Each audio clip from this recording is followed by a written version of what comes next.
The KQ Morning Show, 92 KQRS. Hey, good morning, Minneapolis, St. Paul. Hope everybody's getting ready for a great weekend. You want to have a good time this weekend? Go to Marcus Theaters. Check out a lot of great movies that are playing. And I'm telling you, we have a special report today for you, but Civil War opening up, Sting opening up, and Someone Like You, all three. I love them. And, of course, Godzilla is still playing. All right. O.J. Simpson is dead at the age of 76. And a personal note, I first met O.J. Simpson 40 years ago, strictly as a member of the media. However, through those years, I would see O.J. and Nicole at the Magic and Comedy Club in Hermosa Beach. I lived nearby. They were regulars. I would see him at other functions from time to time. He always seemed nice enough. However, my personal note, I was told by an impeccable source that O.J. Simpson, just a few days after the Bronco chase, naturally in jail long before the trial, that O.J. told one of his best friends, if not his best friend, that he was high as a kite that night, that he went to Nicole's to scare her, and he was wearing a mask.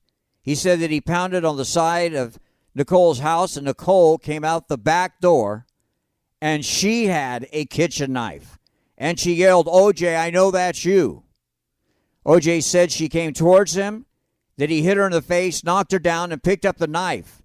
And just then, O.J. was grabbed from the back by Ron Goldman, who had just come through the back gate. Simpson and Ron, according to O.J., went to the ground. O.J. said he grabbed the knife and stabbed Ron Goldman. Just then, Nicole started to get up. O.J. said that he knew that she knew that he was the one in the backyard, and he slit her throat. O.J. told his friend that it happened in just 15 seconds, that he was so high it was just a blur, but it happened that fast. Well, that's the story I was told, again, by an impeccable source. I covered all three of O.J.'s trials, the murder trial, which was blown by the incompetent prosecution, while being outgunned, outplayed, and outsmarted by Johnny Cochran. He was found, of course, not guilty in the criminal case. I covered the civil trial, where he was found guilty and responsible for Ron and Nicole's murder and was ordered to pay $20 million, which he never did. And I covered the Las Vegas trial, where he was found guilty of robbery and kidnapping and sentenced to 33 years, did less than a third of that. You know, it's amazing to me that O.J. Simpson is in the Football Hall of Fame, but Pete Rose denied the Baseball Hall of Fame. A little personal note, O.J. Simpson dead at the age of 76. On a much brighter note, it's Aloha Friday, nowhere till Monday. We're going to play today, Aloha Friday. Don't forget Marcus Theaters and the Masters. Little Yokalani, Lani on the Okealoku, and the cock and the ock and the hui hui hui hui ho. Hey, this is Steve Gorman, and this is the best of the KQ Morning Show on 92 KQRS. David Bowie's Rebel Rebel, one of the worst versions David Bowie ever heard of that song, was back in the early 80s. Bowie was in London, England, in a hotel, and he heard somebody from the room below him, he thought, playing an electric guitar and playing the riff to Rebel Yell over and over, and he couldn't play it right. Whoever it was, they were butchering it, and then it's getting on to like midnight, and the guy's still just trying. And if you've ever been in go to any music store, and there's going to be one guy in one of the little cubicles just trying to play, you know, like playing Day Tripper, and it's going right. You know, there's nothing worse than listening to someone try to figure out a riff on a guitar when they don't really know how to play guitar. So Bowie is listening to this, and he's like, he had to get up early at a TV show, and he's like, this is ridiculous. I'm just going to go down there, and he, you know, and Bowie always had a good self-awareness. He's like, well, whoever it is, they're not going to expect to see me knocking at the door telling them to shut up. So he goes downstairs, and he walks up to the door, and it's still and he bangs on the door like boom, boom, boom. And the dude opens the door like, what? Like angry. It's John McEnroe. What? Weird. That's how John McEnroe and David Bowie met. You cannot be serious. Yes. McEnroe opens the door ready to kill whoever's banging on his door late at night. Bowie's ready to kill whoever's butchering his riff. And then Bowie goes, you know what? Come back to my room and have a drink, but leave the guitar here. That's a true story. Weird. Isn't that great? Chance meeting. Yeah. Maybe it could have. Well, I bet he was just thinking the entire time, I'd love to run into Bowie out on a tennis court somewhere trying to serve. Yeah, exactly. Even things up a little bit. Yeah. John McEnroe has I've known him for 30 years. Everybody in every touring band knows John McEnroe. He goes to gigs constantly, loves music. He's married to Patti Smythe from Scandal. Mm-hmm. Not Smith, Candace. Whatever. Patti Smythe. Married to Patti Smythe, and he's a fixture at gigs at wherever he goes. And he's just the nicest guy in the world because, he's not playing tennis. And then you see him, and you're like, what a great guy. I had known McEnroe for years. And then he had an exhibition. And he invited me out. He goes, "Hey, I'm doing this thing. Me, Jimmy Connors, Yvonne Lendl, and Pat Cash. Come out and watch us play tennis." I was like, "Yeah, that'd be awesome." And I walked into the locker room beforehand, and he's standing there in his tennis whites, holding a tennis racket. And I'd known this guy for 25 years, and I swear to you, it's the first time I went, "Oh my God, you're John McEnroe! Like, you're actually the same I'd never seen him hold a tennis racket in person, and when I did, it really freaked me out. Yeah, you have the I was like, headband on. "You're just that dude that goes to gigs and you're really fun." And now I'm like, "Oh my God, you're actually John McEnroe!" Right. It was a really strange thing to see. David Bowie was the kind of guy. You look back and you go, he was just gonna be Bowie. He was going to be famous. He was going to make his mark somehow. And if you don't believe me, you can go all the way back to before the Monkees were a thing. The band The Monkees, the TV creation that we all know and love, the little English singer's name was Davy Jones. Mm-hmm. Well, there was another guy named Davy Jones who you now know as David Bowie. And when the Monkees blew up, Davy Jones was like, well, I can't be Davy Jones now, and so he changed his name to David Bowie. But while he was still Davy Jones, 1964, before he has a record deal or anything, check this out. David Bowie, nee Davy Jones, founded a group of folks, and it was called the Society for the Prevention of Cruelty to Long-Haired Men. Oh, thank goodness. The Society, this is not a Monty Python skit, the Society for the Prevention of Cruelty to Long-Haired Men. And when he was 17 years old in 1964, he was interviewed on British television. Check this out.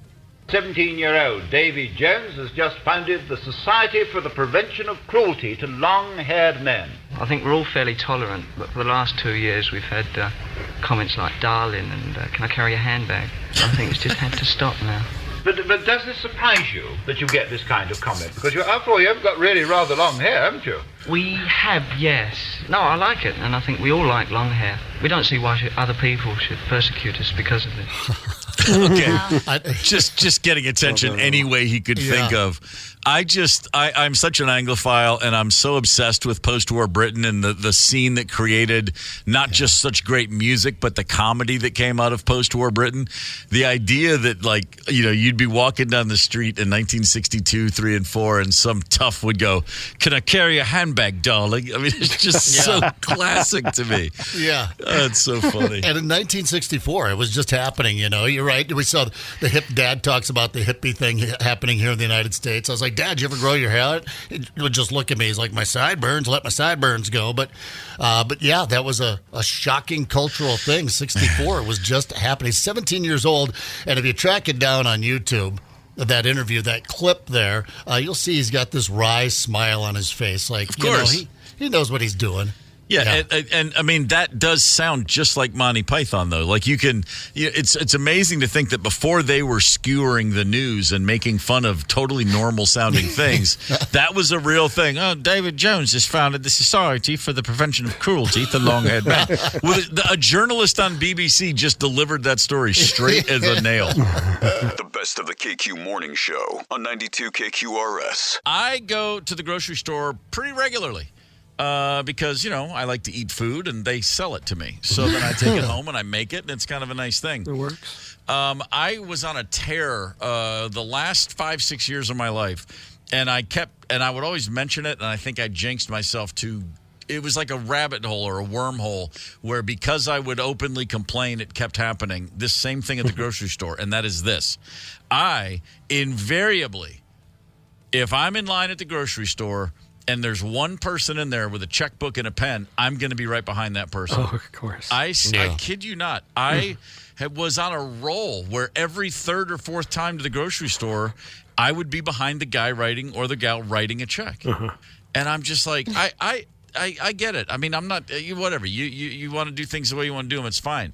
But what I noticed was the people who are still writing checks are the people who take forever. It's as if they've never written one.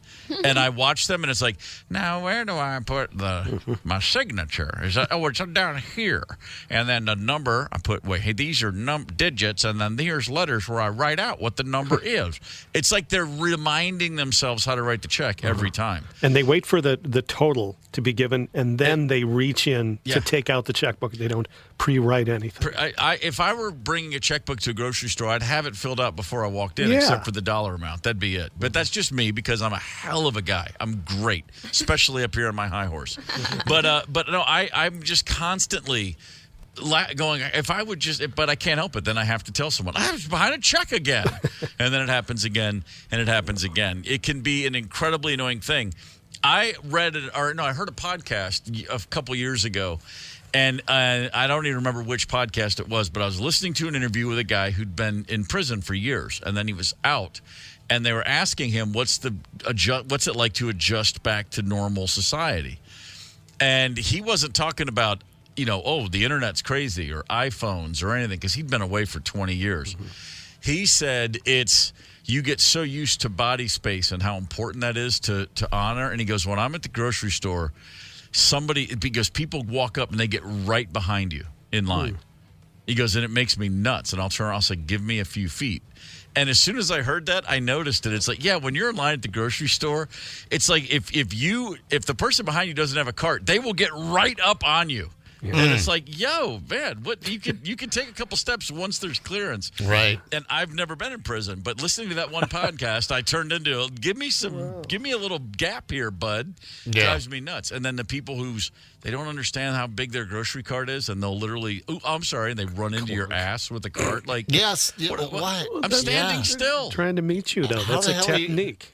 Good luck out in the parking lot, for crying out loud. You can't navigate a shopping cart inside the store, and you're going to drive these groceries home. Good luck to all of us out there. I don't like the person who lingers, but first of all, they always park their cart in the middle of the aisle, and then they'll stand there looking at the spaghetti sauces. I'm like, all right, these have sugar and these don't. Pick one. What are we going with, a marinara? Maybe a nice puttanesca? Pick a damn jar of sauce so that I may pass, or also get my jar of sauce. But they read all the ingredients. I get the ingredient readers all the time. They're going over everything. I'm like, it's all crap. It's all processed. Just put it in your cart or go over to the fancy, what's the word I'm looking for? I don't know, the fancier aisle where everything's farm-fed or whatever. Organic aisle. The fancy aisle. aisle. Go over to the fancy aisle where you'll pay a few more bucks for that jar. That's the good stuff over there. This is where the poor people shop. Just grab one and keep moving. Man. The pacing and space thing changed for a little bit around COVID. And you'd have those little diagrams of feet on the floor where you're supposed to stand. I like that about COVID, the spacing thing. I wish we still had COVID just for that reason alone. The first time I went to a grocery store when it was knee deep in the shutdown. So everybody stayed home for a while, and then you got to start making your quick runs out. But I walked into a grocery store, and they had every aisle had become a one-way aisle. Like there was big arrows at the any aisle you entered, the arrow would either be coming towards you, meaning don't walk in this way, or go that way. It's like, so you would just go, so you didn't have anybody meeting head to head. And it's amazing how no one on earth looks down at the grocery store because nobody ever paid attention. Everything had gone to one way, back and forth. And I would just stand there and I'd be like, a couple times I'd look down and point and like, hey, man, do you see this arrow? And everybody's like, didn't see it. But they're just like, I don't care. I got to get out of here before I get sick. It was really a bizarre time at the grocery store. And I couldn't get on the high horse too much then because we were all uncomfortable and freaking out. What are you going to do? I'm a big fan of. I've always been a big fan of bagging my own groceries. If that option's there, I take it every time because I'm just, as a Tetris champion, I'm way better at that than the average kid who's just like, stoned and trying to earn up a little extra money for more weed. My God. So I have a problem with that. But woe be to you if you put Rosemary Gorman's chips at the bottom of a bag or put the eggs in the middle of a bag somewhere. Or if you don't at least ask, do you want the meat wrapped separately? Oh, yeah. Oh, she's got some grocery protocols, man. Don't cross those lines. You know what keeps screwing that up for me? I'm not a big on. I'll bag it myself. I've got it. I'm only going in. I'm getting like 5 or 6 things. I'm usually going through the self-checkout anyway. But sometimes, during the day, hey, there's no one here in line. I'll have it professionally checked out at my fancy grocery store that I like to go to here locally. And they bag it for you. But it's the middle of the day. That's when we're shopping, right? Who's bagging? The senior citizen that I assume volunteered to come down and bag, and I'll just be sitting there for a good several minutes, like I just, you can just toss it all in the bag. You don't have to wrap my meat separately. But yeah, they're just, and they put one in, and then they look in there for a minute. Nope, I'm going to take that out, and I'm going to put this one in, and then I'll put that, I'm like, we're good enough. It's just, let's go. Here we go. Or if they comment on each individual piece to it. This would go good with cottage cheese, am I right? Do not get into a conversation at the checkout line. I don't care if I'm the only person behind you and there's not a bunch of people. They'll just sit there and chit-chat. Back and forth. I'm like, cha-cha. I got a life to lead here, Aunt B. We're trying to get in. We're trying to get out. I like targeted strikes. I never enter a store if I don't have a list. No way. I am not wandering. I am getting a list. I'm checking it twice, and then I'm getting the hell out of there. 651-98-ROCK is the KQ Talk and text line. Candace, do we have a caller? Yes. John from Brooklyn Park. John, good morning, sir. Good morning. What do you got for us? My biggest pet peeve is somebody on their telephone at the cash register. Sure. I would like to just strangle them. I would recommend. I would say don't strangle them, but don't think twice about stepping on their foot and then saying it's an accident. You know what I mean? I could possibly do that. I think I'll try that next time. Yeah, give it a shot. Just you don't have to stomp it. You just enough to make them notice. Oh, I'm sorry, I didn't see you there on your phone. Say things like that. Thanks for the call, John. We appreciate it. My favorite, the grocery store my wife and I went to for years, our families, right down the street in Nashville, back in the Music City days. There was a store. It's called Publix. It's a big chain down there. Started out in Florida. I used to go to Publix when you'd go to the beach. That was and then one day I'm like, why is there a Publix in Tennessee? There's no beach nearby. There's something wrong with this. But anyway, it's a nice place, good people and whatnot. There's a guy there who bags groceries who's an older, he's like a middle-aged man, and he just kind of, you'll see him out in the parking lot getting the carts. You'll see him bagging groceries, and he wears those big gold frame like Elvis sunglasses, and he's just a different kind of cat. He's just cut from his own cloth. And he will be having conversations with customers that blow my mind. I've overheard this guy on several occasions. The first time I ever engaged with him, the woman in front of me was wearing a Bad Boys, Detroit Pistons late 80s Bad Boys T-shirt. And he's bagging her groceries, and this guy goes, "Oh, I love those Bad Boys teams." And she's like, "Yeah, I'm actually a Hawks fan. This is my dad's. This is my husband's T-shirt." He goes, "Well, the Hawks were great too back then. Dominique and Spud Webb." And he starts so suddenly it's a late 80s NBA conversation right in my wheelhouse. And I'm like, "Oh, man, I was in Atlanta then. Those Hawks teams were great." And so we all have a little chit-chat. And then the guy stops bagging. He goes, "Well, you know who I always said was the best one from back in those days. For my money." And I'm like, oh, this will be great. He's going to say like Marcus Johnson of the Bucks or some Mark Aguirre in his prime. And so, and the cashier, the woman next to me, and me, all three of us go, "Oh, who's that?" And he just looks at us and goes, "Michael Jordan." Okay. And we all went, "He was the best?" He goes, "Yeah." And we're like, "Yeah. No kidding." It's like, dude, you set it up as if you were going to come out of left field with that one. Oh, you know who I always thought was the best? Yeah, you and every other human. It was great. and that same guy, I kid you not, I was walking out into the parking lot, and he was taking a woman's groceries out in the cart, an older woman. And she is just, and as I walk up behind them, we're all exiting at the same time, she's going, I don't know. I just never thought in a million years I'd be having these kind of conversations. And this is what he said. Well, I'll tell you, a lot of times when a man, when that first baby comes to a family, the man, he's jealous. He misses all that attention, and he turns away. And your daughter, it's not uncommon, and she just has to look at him and say, look, but I get the attention now, and the baby, you're not first place anymore. And I'm like, wait, you're giving this woman's daughter just had a baby, and her husband's being absent, and she's coming to the guy bagging groceries for advice? It was incredible. That's great. And he's made some really salient points, and I listened to the conversation for 60 seconds, and I was like, I gotta get my groceries bagged by this guy a little more often. Anyway, whatever that guy is right now, man, he's out there probably making some pretty good points and giving Michael Jordan credit and the Beatles for being good at what they do. I was wondering what Dr. Phil was up to these days. That's exactly. Hey, here's the thing: it's just straight up disrespect. If you're not gonna put a plastic bag around that ground beef, you're telling her salmonella's your business. Oh, to jerk a knot in your tail. I'd love to see Dr. Phil bagging groceries. The other thing, the last grocery store thing that's just crazy to me, and it's crazy. It happens to all of us. But when somebody either you send your shopping partner or you just leave your cart because you forgot one thing, and you just go back, that's me chewing. That makes me want to chew aluminum foil. I mean, that's what it makes me feel like, because I'm like, how do you think it's okay for the cashier to be halfway through your cart and you just suddenly go, oh, the sour cream, and you turn around and just run? Right. There's never been a time in history. It's like flushing the toilet when you start to pee. You're not going to beat it. No, timing's never right. It's going to flush, and you're still going to be peeing. Not anymore, I'm not, for sure. Exactly. Why do you think you're going to get back with that sour cream before the guy's ready to check you out? Makes me nuts, man. I mean, literally, we could talk about geopolitical, the world-ending climate, whatever controversial topic you want to talk about. I get more wound up about the guy running for the sour cream than anything else in the world. I got no big fight with someone I was dating one time because she was making a dash for something. I said, okay, well, about halfway done. You know where it's at? Hurry. And she wasn't back when they were done ringing them up. I said, you know what? Just bring it up. We're good.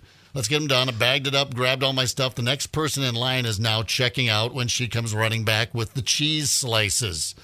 She goes, sorry, that took longer than I thought. I was like, that's okay. She goes, what? I already paid for everything. You just have to jump back in line and then get that one thing, and then we can go. If you want, I'll jump back in line if you want to sit with the groceries for a couple. Why did you check out? Well, because the next person was ready. I didn't want to hold up the line. And we got into a whole pissing match about it there for a little while. And I don't even know if I got any of those cheese slices now that I think about it. You didn't stand up for her. You don't deserve it. Whether you want to admit it or not, grocery shopping is a team sport, and you're playing it with strangers. Act accordingly. Nope. Yeah, right, exactly. Spatial awareness. It's the KQ Morning Show, 92 KQRS. Zep, Tony, Candace, and Steve Gorman are the KQ Morning Show. 92 KQRS. People are leaving body parts around. Well, there's the story, and I think we covered this about 6 months ago. This Harvard, everybody's heard of the Harvard Medical School body parts thing. Oh, the morgue. Yeah, the morgue. That's finally gone to trial. I have about 30 seconds here. Listen, I mean, just people, body parts. What's going on? Cedric Lodge remained silent, leaving federal court Wednesday. The former morgue manager at Harvard Medical School is accused of stealing body parts from the morgue and selling them across state lines. Do you have any remorse? The criminal complaint names Katrina McLean, the owner of a shop called Cat's Creepy Creations. In October of 2020, she allegedly agreed to purchase 2 dissected faces for $600. She is also accused of shipping human skin to a man named Jeremy Pauley in Pennsylvania to have the skin tanned to create leather. One payment of $1,000 was sent with a memo that read head number 7. Another $200 payment was sent with a memo that reads brains. Oh, brains. Yeah, lucky head number 7. Put the head back in the basket. You watch Silence of the Lambs, you think, oh, come on. And then you hear this, and you're like, really, there's more than like a handful of people out there like this. Or the jar that says Abby Normal. That's what I was, that was the other reference, of course. Abby someone. Yeah. Absolutely normal. And the Harvard guy, I get it. He's just in it for the money, right? He's selling off the body part. But someone bought 2 human faces. Oh. Yeah. Happy birthday. The store is Cat's Creepy Creations. I nailed it. taking it all the way to the bank with that one. It rubs the lotion on its skin or else it gets the hose again. That is mind-boggling to me. No. And think about this, Kat. It's short for Katrina, and it's Kat with a K, of course. You really? And how great is this? She's in Salem, Massachusetts. That's like you don't have to commit that hard to the bit. You know what I mean? Yeah. Like, no one's going to test your creepy creation to make sure it's actual human skin. It could be paper mache, for crying out loud. Come up with just spend some time in the lab and come up with something. You don't have to actually buy human skin. That's the old joke about the guy who, the morgue guy who collects all the foreskins and asks someone to make a wallet from it. And the guy goes, yeah, here's your wallet made of foreskins. If you rub it real hard, it turns into a suitcase. But these are real life people that aren't in a bad Catskills joke. This is actually something someone's doing. How do you think you're going to get away with this? What happens to people where you're like, I heard from a guy online, he said he'll sell me a couple faces for $1,000. Sounds good. Do it. Go ahead and click that. Get your email in there. Right, online. No one's monitoring that. No one's paying attention to that. Nobody will find out about that. Yeah, this has to be done completely offline. There's the dark web, right? I still don't know how the hell you get on the dark web. I assume, and maybe this is me thinking I'm way too much the center of other people's focus, but I assume everything I'm doing, someone's monitoring. If I'm going to send an email or a text, and I don't mean our network or the station. I mean in life, just anything. If I'm going to put something on social media, if I'm doing anything online, if I'm even out in public, like if I'm at a Twins game, I assume somebody's got a camera that can zoom in on me when they need to. I mean, I have to admit, I have been keeping some pretty close tabs on you. Not to freak you out or anything, but I know where you are usually at all times. I was thinking more NSA than Candace, but okay, sure. Candace Cam. Yeah, I just assume if I've made any enemies, they can figure out how to hack in and figure out what I'm doing. Just try to keep it. The idea of buying human body parts online, that is like, no, you go to someone's basement. They have a well in the basement. There's a white dog involved. That I get. I don't understand clicking. I don't the return button and expecting no problems to surface from this. Right. As I looked at the people, with the exclusion of, again, the Harvard dude that was just in it for the money, all the other people involved in that television report look exactly like you're picturing in your mind. Just something went wrong. Sure. They tried, first of all, modifying their own bodies a lot. That didn't make them happy. That didn't get them where they needed to be. So they just thought they'd buy some body parts and, I don't know, start again, build a new, better them. I don't know. It's a weird thing. That is a weird thing. I'm trying to think if I ever, I know for sure I've never come across a body part. That's not where I was going. But what would I do if I did? Yeah. Do you just keep walking and go, well, no one else seems to care? I mean, you're out on a hike and you're like, is that a foot? I don't know. I might literally just keep moving. The best of the KQ Morning Show on 92 KQRS. Zepp, you mentioned truckers, just annoyed truckers. You always get a story. Every couple of years you hear a story about somebody just for whatever reason just dumping a load of something somewhere. Like, it's too heavy. I'm mad at somebody. There's always like a so-and-so dumped something in a yard. When I was a kid in Maryland, we lived, our house was at not a four-way stop, but a three-way stop. Like, you walked out my front door, our house was on a hill. If you walked down our front yard to the street, you were at a three-way stop. Like, there was no road on our side. That was our yard. But you could go straight left or right out of my yard, if that makes sense, if I'm describing it. And when I was a kid, we did have a snowstorm, and a dump truck came through that three-way stop, and the direction he wanted to go was up a steep hill, and he couldn't make it. So he backed down, and in the middle of that intersection, he just dumped like half his load of rock salt. We watched it happen. We were like, what is that guy doing?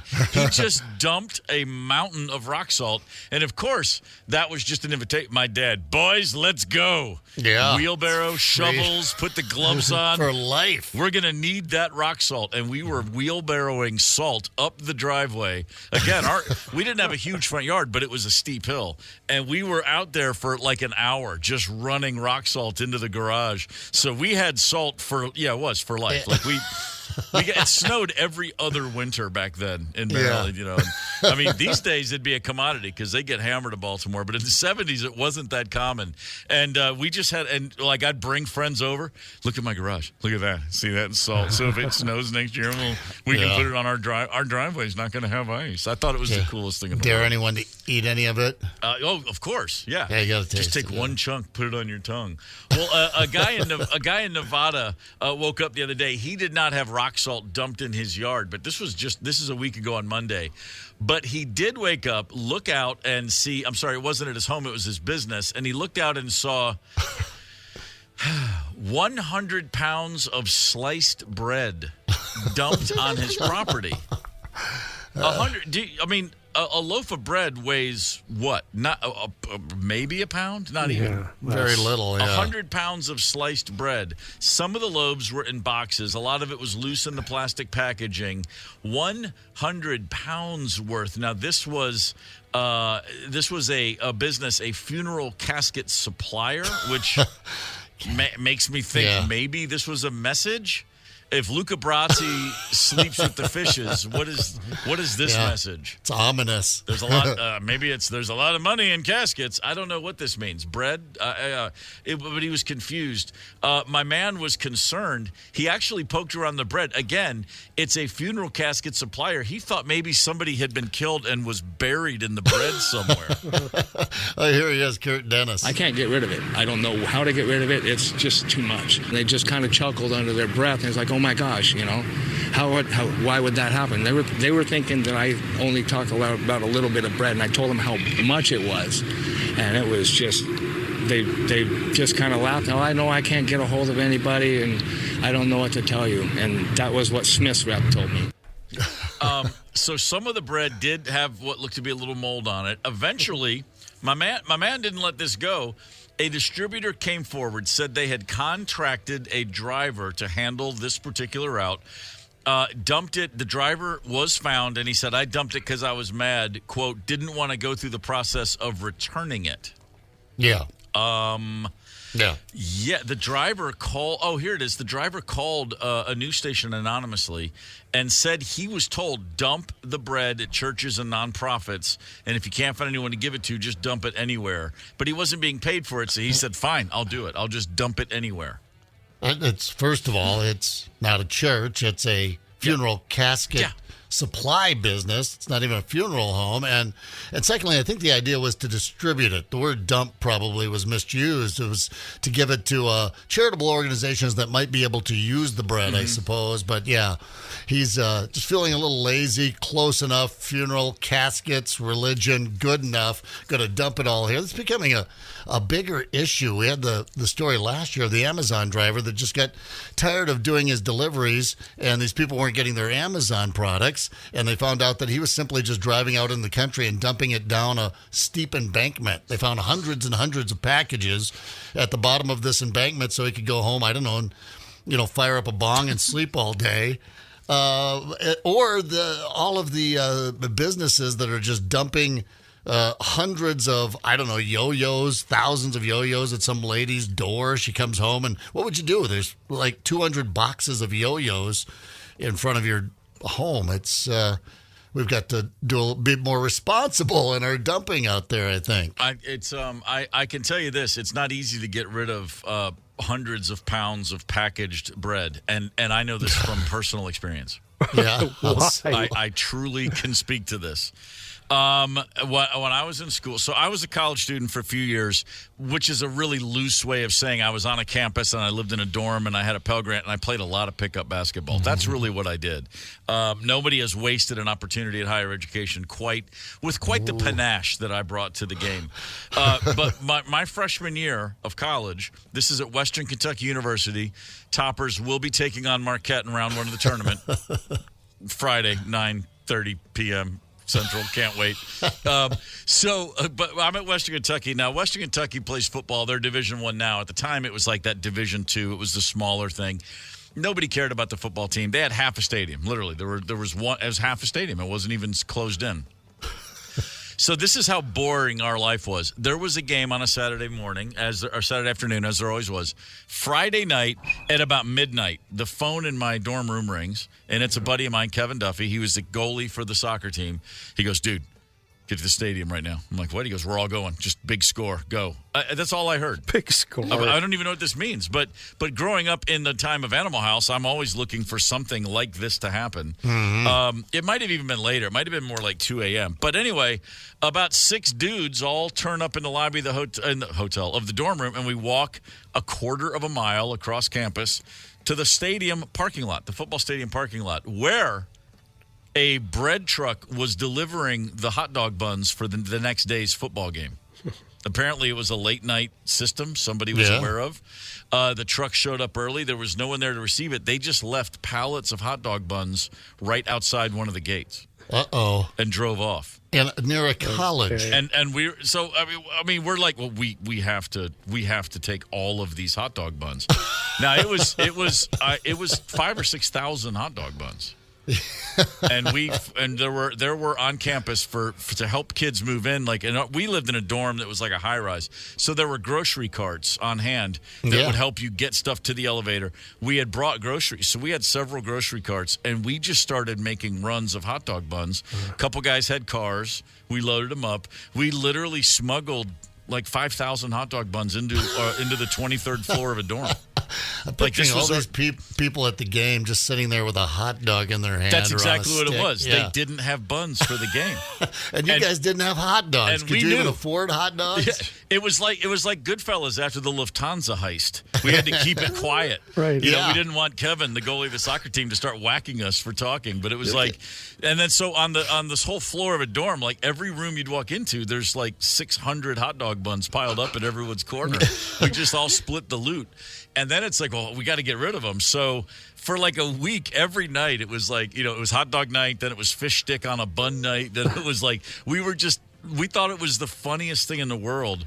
And this is the great thing about life in the 80s. We never got busted. No one ever found out. Yeah. How do 50 people keep it quiet that they have thousands of hot dog buns stolen from a stadium? It never came back to us. You could have walked around campus and just every person you walked by would just go, bun? Hand them a pat. Here's 8 buns. Do you need just do you kind of want 8 slide buns? it, from a kind of in their pocket, when they look the other way, and they, or have a BYOH party. You've got the buns. Just bring your hot dogs. That's what it was. Tap a keg. It really was. Just like every night, it was just, what are we going to do with these buns now? And plenty of them. There were plenty that you dip in water, ball them up, and throw them at each other too. It turned into hot dog wars. It was ridiculous.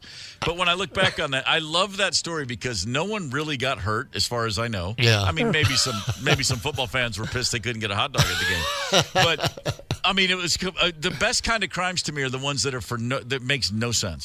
This made absolutely no sense. The best of the KQ Morning Show on 92 KQRS. Speaking of scarring, we're talking about really, really awkward moments when nature has called. And in what's going to go down as one of the great radio teases in KQ history, Candace Wheeler is promising a doozy. But before we hear Candace's coup d'etat, or coup d'etat.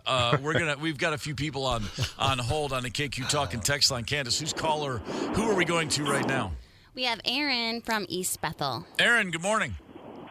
Good morning, guys. How's it going? All well on this end, sir. How's your day? What do you got for us?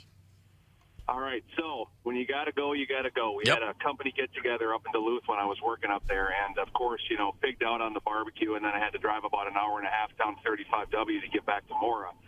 Well, you got to go. There's not really any bathrooms on the side of the freeway. So, if I would have wet in my pants, it wouldn't have been the end of the world. But I'm like, no, I've got some options. So while I'm driving about 75 down the freeway, had a plastic bag, maneuvered it underneath me, dropped trow, and went while I was going about 75 miles an hour down the freeway. Wow. How nimble. Not first, you're last. and impressive. That is incredibly impressive. So you're telling me all was well? There wasn't like a massive cleanup needed? It was everything went where it was supposed to go? All was well except the smell on the way home. Yeah. No. That's awesome, man. You are a man among men. Good Lord. Talk about separating the wheat from the chaff. It's impressive agility. Absolutely. That's really great. Thank you. Thank you for sharing. You have won the day, my friend. Aaron with the strong call. Okay, Candace Wheeler, our friend, not a stranger to life's little mysteries and the bizarre sense of humor that Mother Nature has sometimes. Candace, the floor is yours. We are all ears. Well, I just want to say before this, Tony, you cannot use this for a promo. If you're not listening now, you'll never hear it again. Who would think to do that? Why would you have said that? It'll never be on the podcast, available right after the show.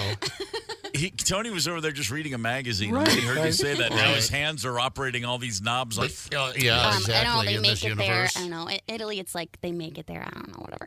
So we went there on the board. But anyway, go for it. All right. So when I was living in Italy, I was there probably like a month, right? So I had to find my own roommates. I found these really awesome guys, these really hot guys. They were an Italian rock band, whatever. So we were living together. And that day we went to a big chocolate festival because chocolate is really popular, where I was living in Bologna. On Earth. And then after that we went to get pasta. So I was all messed up. I mean, it was like crazy time. I got back to my place at least. I remember like hurrying up the stairs, the 20 flights of stairs to get up there. And I finally got up there. And then my hot Italian roommate was taking a shower. And he was singing in the shower, singing all this, Giuseppe, like to get it clean. Really loud. And even if he wasn't singing, I wouldn't have had the balls to be like, I gotta go, because I was embarrassed. Yeah, sure. So, I mean, I just grabbed a paper bag and did her up in my room, and then I ran it downstairs and threw it in the dumpster outside. A paper bag. Well, that's not. Yeah, I mean, it was crazy though. I was like, what if someone walks in? Like, what if he gets out of the shower? Will they be able to smell it? Like, I don't know. But luckily, it was quick, and I got it done, and I felt very like efficient. But I pooped in a bag. Like, I'm sorry, I'm not going to ask about what was going on. Like, what I'm not going to ask about the consistency. But I want to know about this bag. Was this like a grocery-sized paper bag, or it wasn't super like a lunch small. bag? It was like a grocery bag. As a kid? Oh, okay. Yeah, wasn't soaking through by the time you got down the 20 flights of stairs. That's my concern, right no, there. I made it. Everything was cool. But yeah, it was really, I was like, what if someone's in the elevator with me? What if I run into someone in the hall? What if someone's watching me? Like. It was crazy. You put little skull and crossbones on the bag to keep people away from. And somebody doesn't go through it. Maybe they left half a sandwich in here. You know what works great? Impromptu, if you have it available, and that is a KFC chicken bucket. Because down at the Elko Speedway one night. The wide mouth is really the draw. Oh, it's sturdy. Yeah. You got to get the big bucket, the big 20-piece bucket. Elko Speedway, I get out of there after a few beers one night, and the concession and all that stuff is closed, and I really got to whiz. It's about a 200-yard walk to the car. I'm a dude. I can whiz anywhere I want. So I go back behind there, and there was a woman pooping in a KFC bucket. I hope you're listening this morning, because I lingered for a moment. I was like, all right, I'm just going to take this in and then give her privacy back. Yeah. And I don't think she was none the wiser. She was really focused on what she was doing, and I kind of came out of her blind spot there a little bit. But should have stood there with a sketch pad. Well, people, there are some losers out there that would have gotten the phone out. I'm not one of those, and I really had to pee, so I was off to the next stop. But some great ones on the KQ Facebook post this morning. Caught off guard.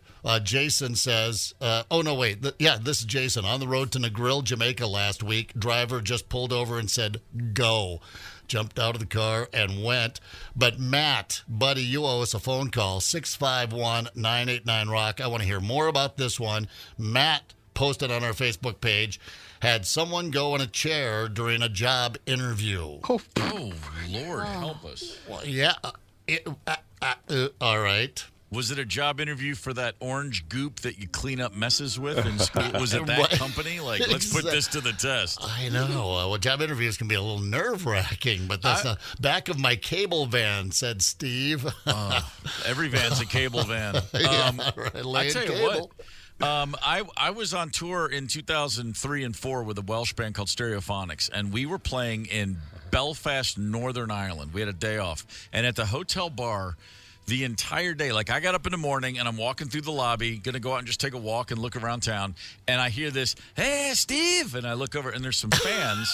There's some dudes who had come in to see the show, and they're in the bar, and they're like, cheers, man, how's it going? And I filled in for the drummer, and I'm brand new there, but they knew me, and they were crows in the bar for a while. Throughout the day, they're there. They have a day off. They drink all day, all night. I mean, there's fans. I'm like, oh, hey, fellas, it's like 4 dudes, like in their 30s. They're not kids. They're adults. And they're like, yeah, looking forward to tomorrow night, man. All right, yeah, good, bud. Good on you. I'm like, thanks. Walk back in the lobby an hour later. They're still in the bar. Hey, Steve. They're raising their glasses. I'm like, it's like noon, and they've already been in. But at some point, I'm in the bar getting one. These guys are, and their demeanor never changes, just pleasant.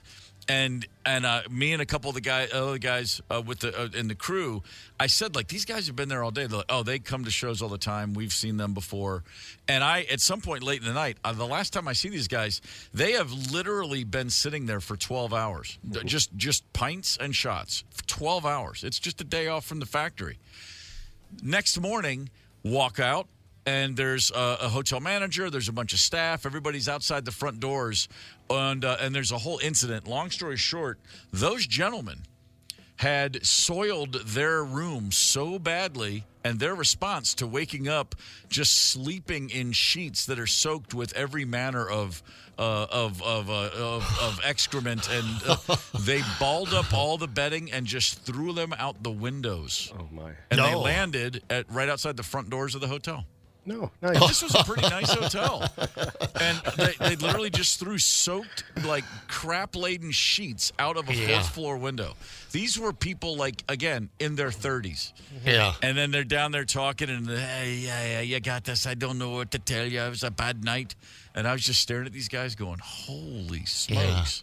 Yeah. That's good living. And then, by the way, they're just like, and they'd look over, and they were at the show that night. Can't wait to see the show. Cheers. All right, good on you. Not staying in a nice hotel. I think it was a Howard Johnson's. Remember those old hotels out on the road? Spring Break. The Hojo. The old Hojo, yeah, down in Spring Break. And someone in the ice machine. And I think the most disturbing part of it was that we, because then you'd get drunk and you'd have to show it to. Come on, man, you got to check this out in the ice machine. For the full 3 days we were there. Didn't get cleaned out. That was rather nasty. That's not good at all. Here's Mel. Drive through McDonald's. Several cars in front of me. Lines not moving. One of those this isn't going to wait moments where you get the cold sweats and you're clenching your cheeks. By the way, late at night, the place is closed. So went between the cars as the car in front of me just slowly started pulling away. That's Are you sure McDonald's is where you should be? Yeah, probably not. Yeah. It's the KQ Morning Show, 92 KQRS. Zep, Tony, Candace, and Steve Gorman are the KQ Morning Show, 92 KQRS. Candace, we have a caller? Yeah, we got a couple here. We're going to start with Mary from Excelsior. Mary, good morning. Good morning. How's things out in Excelsior this morning? Oh, bright and sunny. Beautiful. I love that. What do you got for us? So my daughter lives in L.A., and I got up earlier than her, had coffee. You know how coffee works for some of us. Sure. Okay, gotta go. Yeah. She goes in the bathroom to go right away, and in the morning she wakes up, and I'm like, you got to hurry, honey. Are you almost done? She goes, yeah. Hurry. Okay, and I'm back and forth, like, okay, got to get in there. And she's like, Mom, I just got in here. I'm thinking, what am I going to do? She lives in a big apartment complex.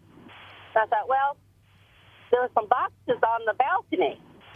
So I grab a box, and I'm in a panic at this point. So I thought, if I poop in her apartment, she'll have to move. She'll move. She gets so grossed out. Anyway, I grabbed that. I grabbed the paper towels, and I'm running, and it was there, right outside the door. I thought, this is it. I hang my hind end over the box, go.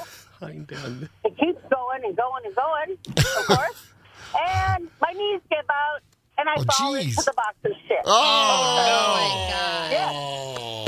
She opens the door to see her mother sitting in a box of you know what. My mother, ladies and gentlemen. Well, there's... She slams the door behind her, and I'm like, my paper towel had rolled away. So I had, like, of course. I could reach just the corner I'm kind of, could you? But the door doesn't. Little help. And Wow. So I finally grab it. I clean myself up. I walk it down to the dumpster quick. I'm wearing a shirt that says coffee first. And the guy goes, nice shirt. I said, yeah, it is. And then her boyfriend had gotten up in that time. I walked in the apartment, and she won't even look at me. And her boyfriend kind of looks and goes, okay, what's going on? You know, knowing that something's going on. And Maddie says, oh, you tell her. You tell him. I said, fine. I had to go in the hall. His look on his face is just like pure unbelievable. Like, Sure. Why? Yeah. There wasn't any time. There was no time. I'm telling you. There's always time. That's the look on all of our faces right now. No, there was no time. And then later, he's going to a movie with his dad, and his dad has a chili dog at a gas station, and he's panically looking for a gas station to go to. Oh, man. Boy, the They hits. both laid in their bed that night, and I thought, they're never getting old. I never want to get old, Yeah. ever. What? Well, you know, it's like they say, the shits keep on coming. Or, I mean, the hits keep on coming. That's Oh, how my that God. goes. It was awful. That is that's an all-timer right there. Thank you for the call and sharing that. My gosh. Mom, well, there's a fun one for the family I wanna get-togethers for the rest of party our with life. You, cowboy. From a cup of coffee? Really? All right. Well, I mean, yeah, that just seems. Here's we have Joseph, W. Joseph on the KQ Facebook page. Driving between Thanksgiving with my family, ran behind the fence because the porta potty was locked up. I hustled behind the fence where they used to sit with a handful of my wife. Then girlfriend said the fence didn't help one bit. The mudslide. That's not gonna grossest work. mudslide ever ran under the fence. 651-989 Rock is the talk and text line. Tony, we have a text. Yeah, it says, I work for a bathroom remodeling company at the Home and Garden Show. Somebody pooped in the shower of one of our display units after hours. Oh, come on. Here's our Renaissance unit. And, that's not supposed to be there. In the shower. Couldn't even put it in the toilet that didn't have water in it. Oh, man. Yeah, nothing like. You ever seen there's toilets in Europe that find themselves in dressing rooms of crappy clubs. I've noticed in the early '90s that you have. It's like there's a shelf system, and you gotta hit the button that gets the full flush, the full water to come in. But it's hard to describe. I'm not good at that, but what you have is a situation where if you have to drop a deuce. It lands on a level of the toilet, which we call dry dock. It's just sitting there on the ledge, and only until you flush it does it get washed into the water.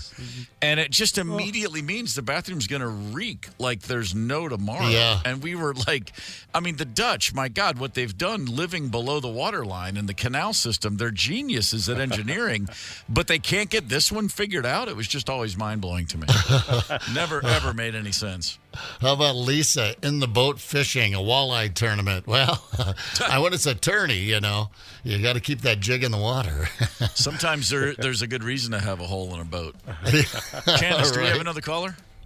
Yes, Mike from Minneapolis. Mike, good morning. Morning. What do you got for us, brother? I work as a mover, and back in the day when I was driving for a moving company, we show up to this house, and the stuff was supposed to go to storage, and he was going to hop on a flight right away, so he signs all the paperwork, and he leaves, and so we got to put his stuff in like 2 fish house-sized vaults or whatever. Well, the water guy comes and shuts the water off, and 20 minutes later, I had to take a poo. So I took this carpet shield, which is like a big roll of tape we use to protect the floor, and I put it around a book box, and I full-on pissed and shit in the book box, and then I shoved it in the vault. Because I was pissed he shut the water off. So probably 8 months later when that stuff was delivered, the delivery crew had a nice little surprise for him. Oh, my Lord. Yeah. I guarantee you they're telling that story a lot more often than you are. Holy smokes. Fair enough. Thank you for the call. I like calls where people share an embarrassing anecdote and a confession. Right.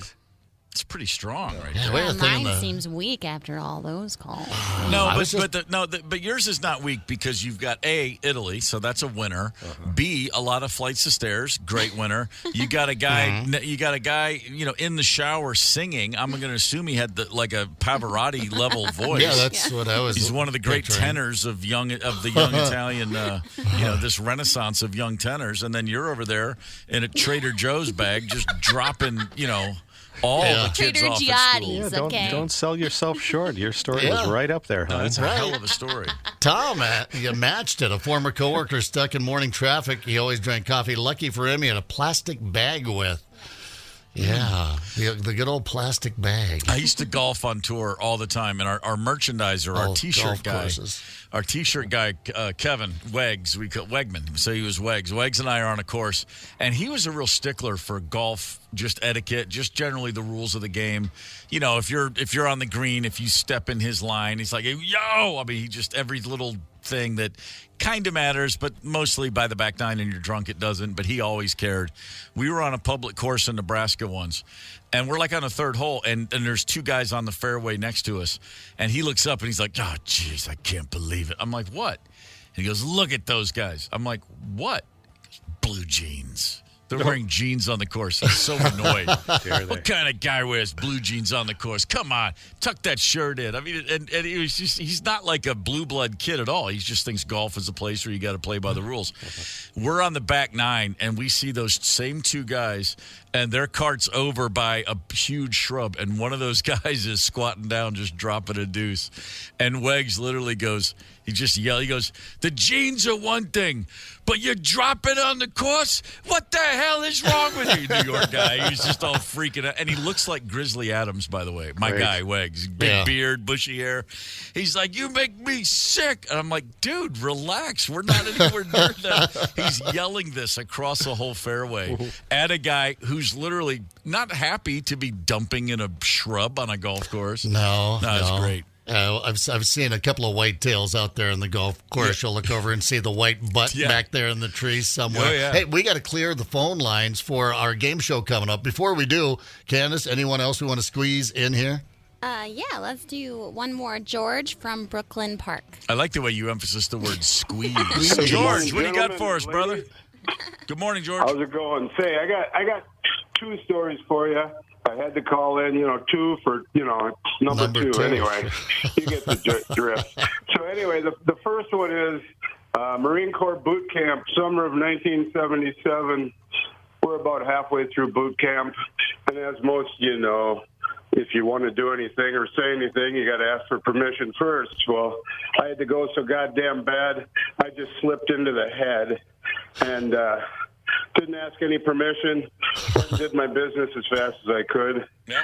Came out and walked right into the senior drill instructor, who proceeded to ask me too many questions that I didn't have answers for. Right. And he kind of roughed me up a little bit and threw me into some wall lockers, and so I never did that again. So that's kind of the lamer of the two stories. So fast forward about 7 years, I'm on my honeymoon with my wife.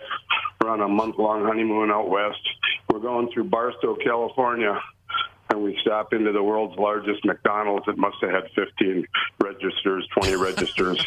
Anyway, we get some food, go sit down, and I got to go. So I leave my bride and go into the bathroom, and I crap my pants.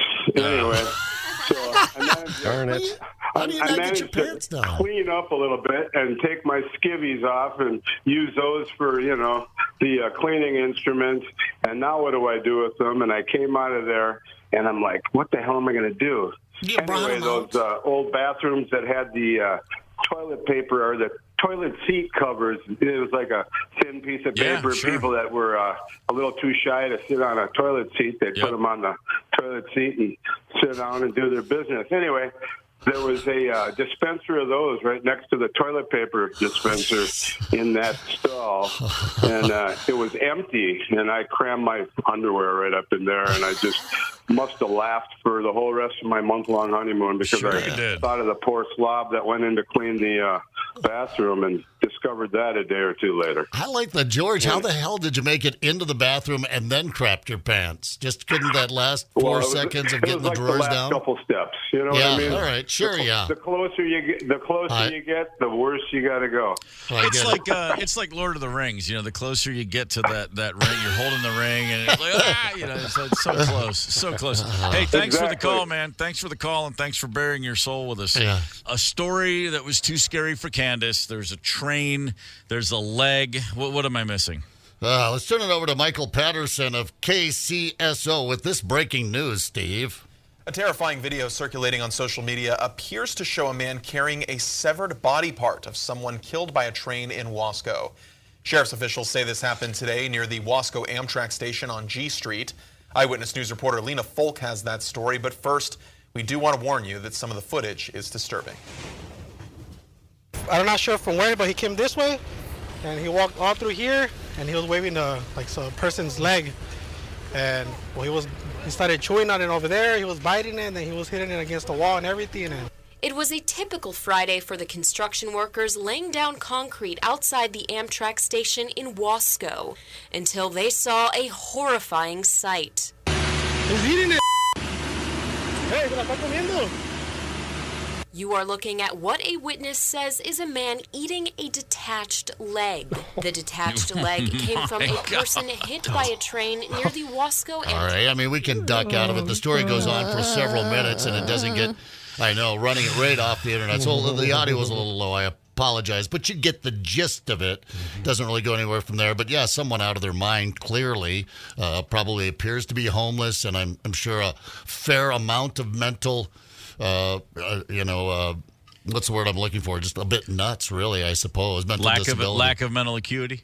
That's a good way to put it. Yeah. So anyway, and then this person gets hit by the train at the Amtrak there. Their leg torn off. He grabs it and runs off with it, and then wonders, I suppose, like any nut would, what it tastes like. Starts eating on Zombie. What, you think so? Yeah, why was he there? He was just happened to be there when this happened. I don't know. Maybe he had like a specific zombie draw, and he knew that there was going to be some free flesh waiting around, just waiting in the shadows for it. I think that there's cannibals out there, dude. Mm-hmm. The leg is easy to carry. So I can see that. Throw it over your shoulder. So the video is disgusting. I can't believe I watched it. I just he was eating it no problem. Well, he wasn't nibbling, was he? Oh man, he was all up in there. The poor pedestrian who was struck, who lost this leg, they had lost their life already. It's not like they're going to miss the leg. I mean, I just got to throw that out there. Yeah, what? Imagine losing your leg and thinking, get that thing on ice, and then some guy grabs it, runs off, and you watch him start eating your leg.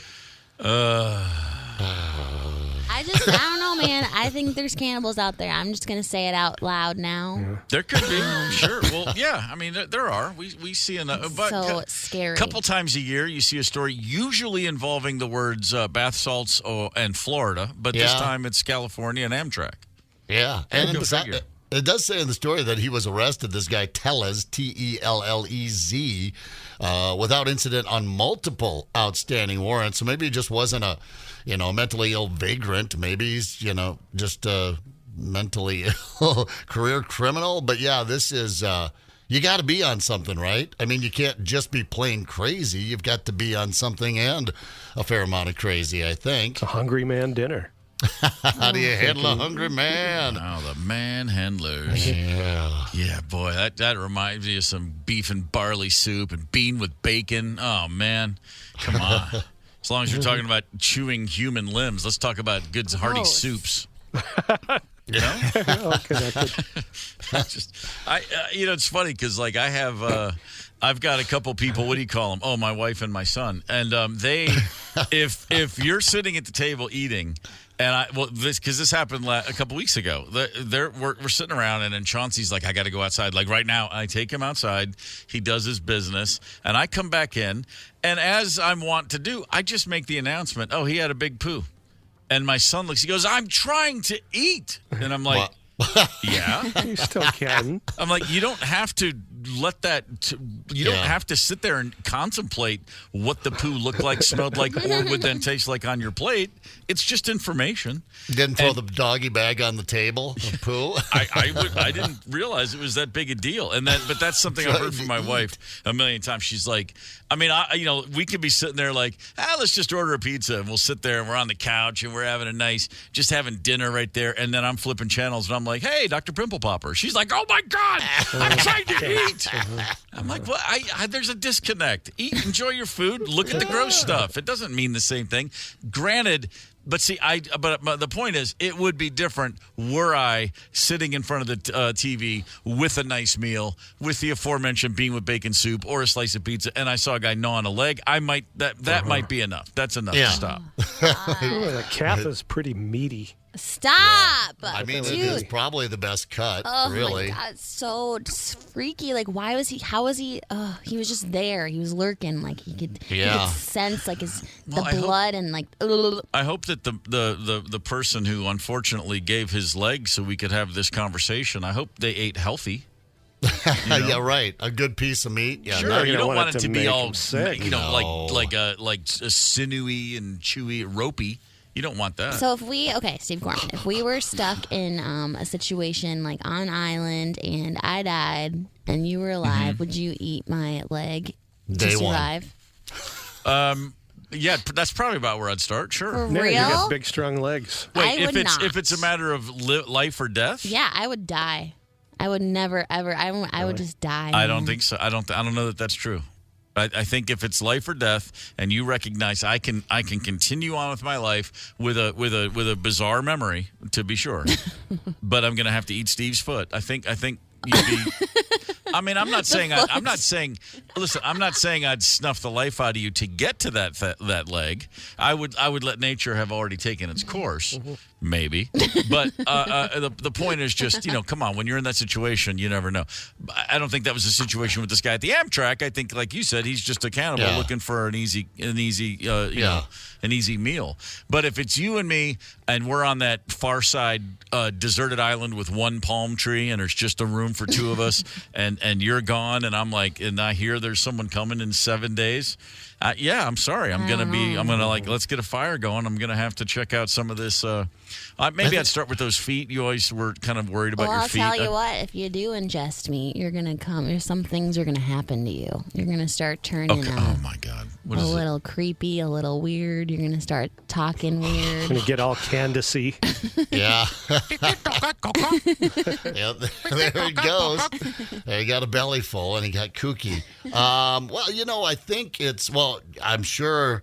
Was that your Uruguayan rugby team back in the early 70s, the movie Alive, that went cannibal and their buddies up there? Sure. I'm sure each one of them, if interviewed before getting on the plane, hey, by the way, if this plane goes down, here's a little fun question, would have said they probably would not eat their buddies. Of course. It would be difficult if there were a group of people, like the Donner Pass crew, because if it's just you and Candace checks out, you're like, well, no one's watching, I'm actually going to eat her. But if there's a group sitting around, now you've got to wait for someone to make the first move. I would have picked Tony.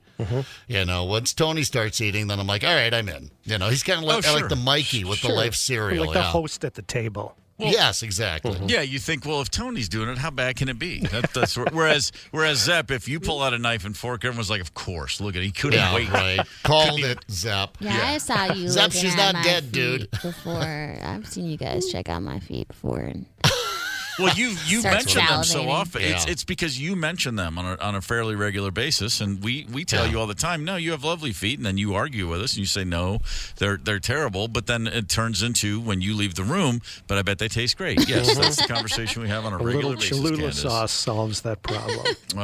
Man. Little Cholula on Candace's toes? Come on. That's good living, people. Yeah, and she's younger, too. That's better meat. God. That's like when you're out hunting. Of course. You want to shoot a younger animal. A 3-year-old buck, 4-year-old buck, best eaten in the world. You get those old, big... Everybody wants the trophy, bad eating, usually. Me, Zepp, and Tony, it's just gristle. Yeah. Oh, God. I would have to shave you before I ate you. Well, you can cook that off. Cook the hair off. Oh, that sounds nice. How would you serve each one of us? Maybe some pineapple. Well, you're on the desert island, so I don't know what you have on there. Maybe some avocado or it grows wild on your desert island. On the KQRS Facebook page, how would you serve Zepp? What sides would go best with Brian Zepp? Please weigh in. I think I'd make a good fajita. I don't know why. Yeah. I just feel like it. Tony Lee's famous fajitas. Really? What does he do? No, it's him. It's just a green bell pepper, a red bell pepper, some onions, and Tony. I'm telling you, man, it'll set you free. Look how stringy and tough that old drummer meat would be. Oh, it's an old rock star. Oh, for God's sake. Drummer meat. Nah, you don't want any part of that. No, it's like always go for the bases first. They've just got, They're just standing there. Now they're not doing much. The best of the KQ Morning Show on 92 KQRS. Learning a new language. Your ability to learn a new language peaks at the age of 7. Yeah, when you're super young. You can still do it, but it's really good if you start at 7 or 8 years old. What about Babbel? If I get Babbel, no, I'm not learning a new language ever, probably. That seems so damn daunting. I know people do it. My one daughter that I think she ended up taking like 4 years of Spanish, and she can hold her own as far as I know. Right. She might just be jiving me. I don't know, but it sounds good to me. Sounds legit. I wanted, when Connell was born in the summer of 2000, I had this brilliant idea. I did not have the bank account to back it, but I was like, let's get a French nanny, a Japanese nanny, a Chinese nanny. Let's just surround him with like people who speak 6 different languages and have them all around at all times. And it's all one language. Yeah. Like you just grow up multilingual without even recognizing how cool it is. And I mean, that's literally, I said it and then I went on about my life. But for a minute there, I was like, wouldn't that be the cool? Like if you had all the money you needed, that's what I'd spend it on. I wouldn't be like, I'd still have a private plane too. But the thing is, I would have loved for my kids to have grown up with people in the house just speaking multiple languages at all times. What a cool idea. Yeah. Well, they have those immersion schools, I know I have a friend that has his daughters in an immersion school, and that's what I understand. That's what they do there. They learn another language, and you're immersed in it. Yeah, we a friend in L.A., their kid went to the l'Alliance Française, a French school in L.A., and there's one in L.A., there's one in New York, and so it's like showbiz industry kids that go there, and so wherever you are, it's the same classes. Like it's kids that are bouncing back and forth with their parents. So if they're in the New York apartment for a month and then they go back to the house out in Santa Monica, whatever it is, I'm just assuming that's what people do. But you can you don't miss school. You just go. It's the same class lesson, same schedule in each place. And ultimately, what you get is some Hollywood kids who are probably soulless at the end of the day, but they speak perfect French. That'd be cool. It'd be great if you have a kid who's fluent and like truly fluent in another language, you're fluent in another language. It just opens up your doors too. You're just like, read this for me. What does this say? Let's go. It'd be great. Dave Mordahl has been using Babbel every day for the past year studying German. For English? No, German. Just like randomly. He's like, I'm just going to do this every day for a year. And he can, it's really, really creepy. And when we go to lunch and he's speaking to me in German for no reason. I've been told German's the easiest language for English speakers to learn. Is it? That's what I've been told by people who speak German. It's the closest. It's the easiest. There's so much of it. It's almost like it's a formula, and once you tap into it, you can make it just goes really quickly.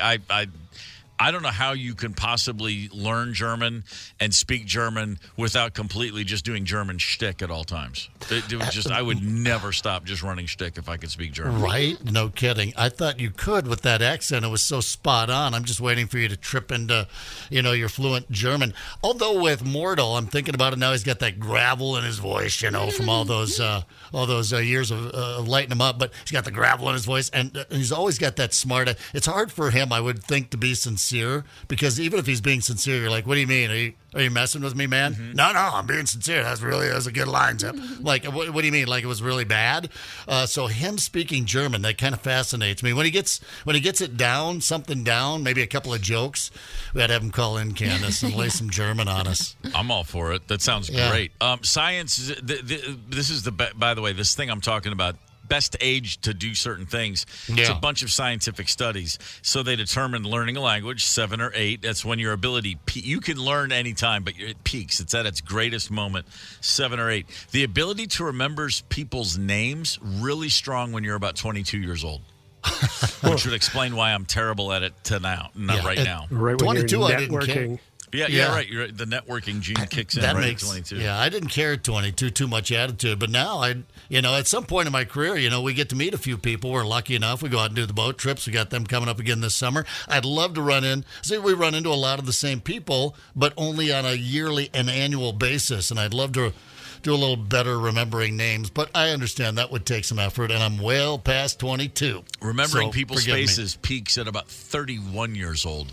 But I'm still good at that. If I've met you one time, I probably won't remember your name, but I will know your face, and I'll probably remember what we talked about. I'm really good at that too. But I just have that name. It's a block at this point. I'm sure I could pick up one of those random things where they say, just imagine next time I meet a guy named Jim, I'll picture a Lysol wipe, and for some reason that'll connect in my brain. I never understand how that works.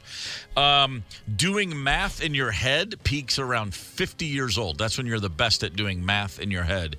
They left the word remedial out for me.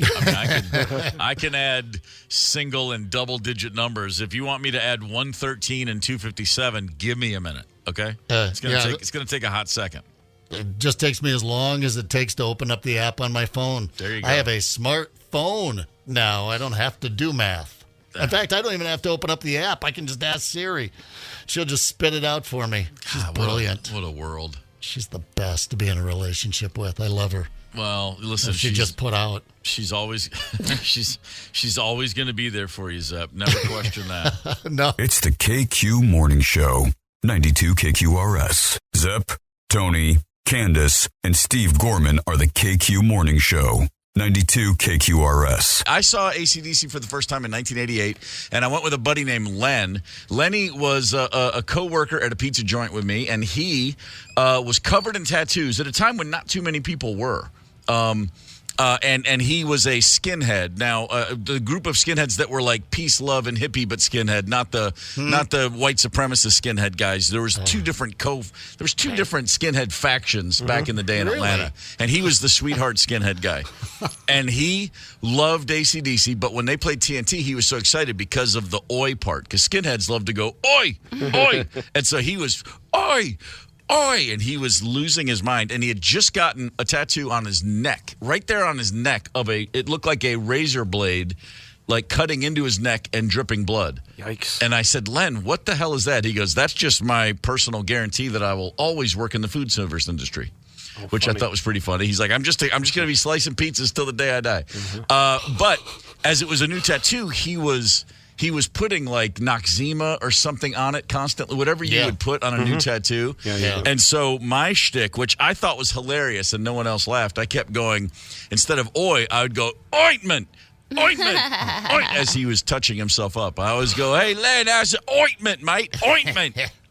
And it was a time when people used to say, that word makes me, that's gross. I don't like ointment. I hate ointment, that word. No. People hate the word ointment. My least favorite word. Is it really? Is it ointment? Really? I mean, was there a bad memory there? Did Mom come in a little too hard and heavy with the ointment? Diaper rash? I like the visual. Wow. No, it just sounds slimy and guttural. Really? The older I get, the more ointments I have. Ointment. Oh, boy. The older you're going to get, the more ointments you'll need is apparently what I hear, too. So it's good that you're comfortable with it. Yeah.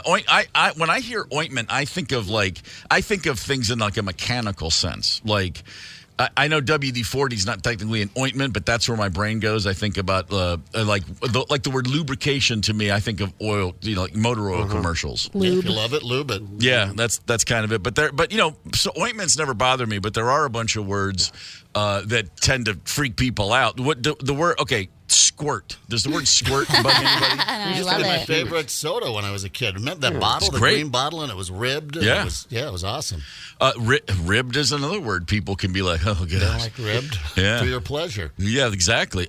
Squirt's pretty good. I like any word that you can use, you can have several different uses of it in the same sentence or meanings. Like, hey, come here, squirt. Let me see if I can't squirt some of this on you. You know, I like, that's a good word to, hang on, that's almost like Ross Perot again. I don't know. It's a little creepy. You want to squirt on a squirt. Now we have to squirt this economy back into shape. Make sure you use ointment if you're going to do that.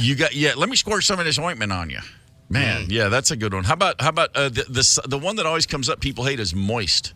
Oh, yeah. Oh, yeah, moist. Well, that's moist is back fine. to the tattoo. You got to keep put the ointment on the tattoo to keep it moist. You don't want it to, get that hard scab on it. I think most words that freak people out it's either the immediate connotation, or for most of these, it's one of two things: bedroom or bathroom. Your brain goes right to either one. Mm-hmm. Oh, yeah. The key to any successful commingling is a solid, moist foundation. And that could mean anything, but you immediately think, one thing. Okay, how about squelch?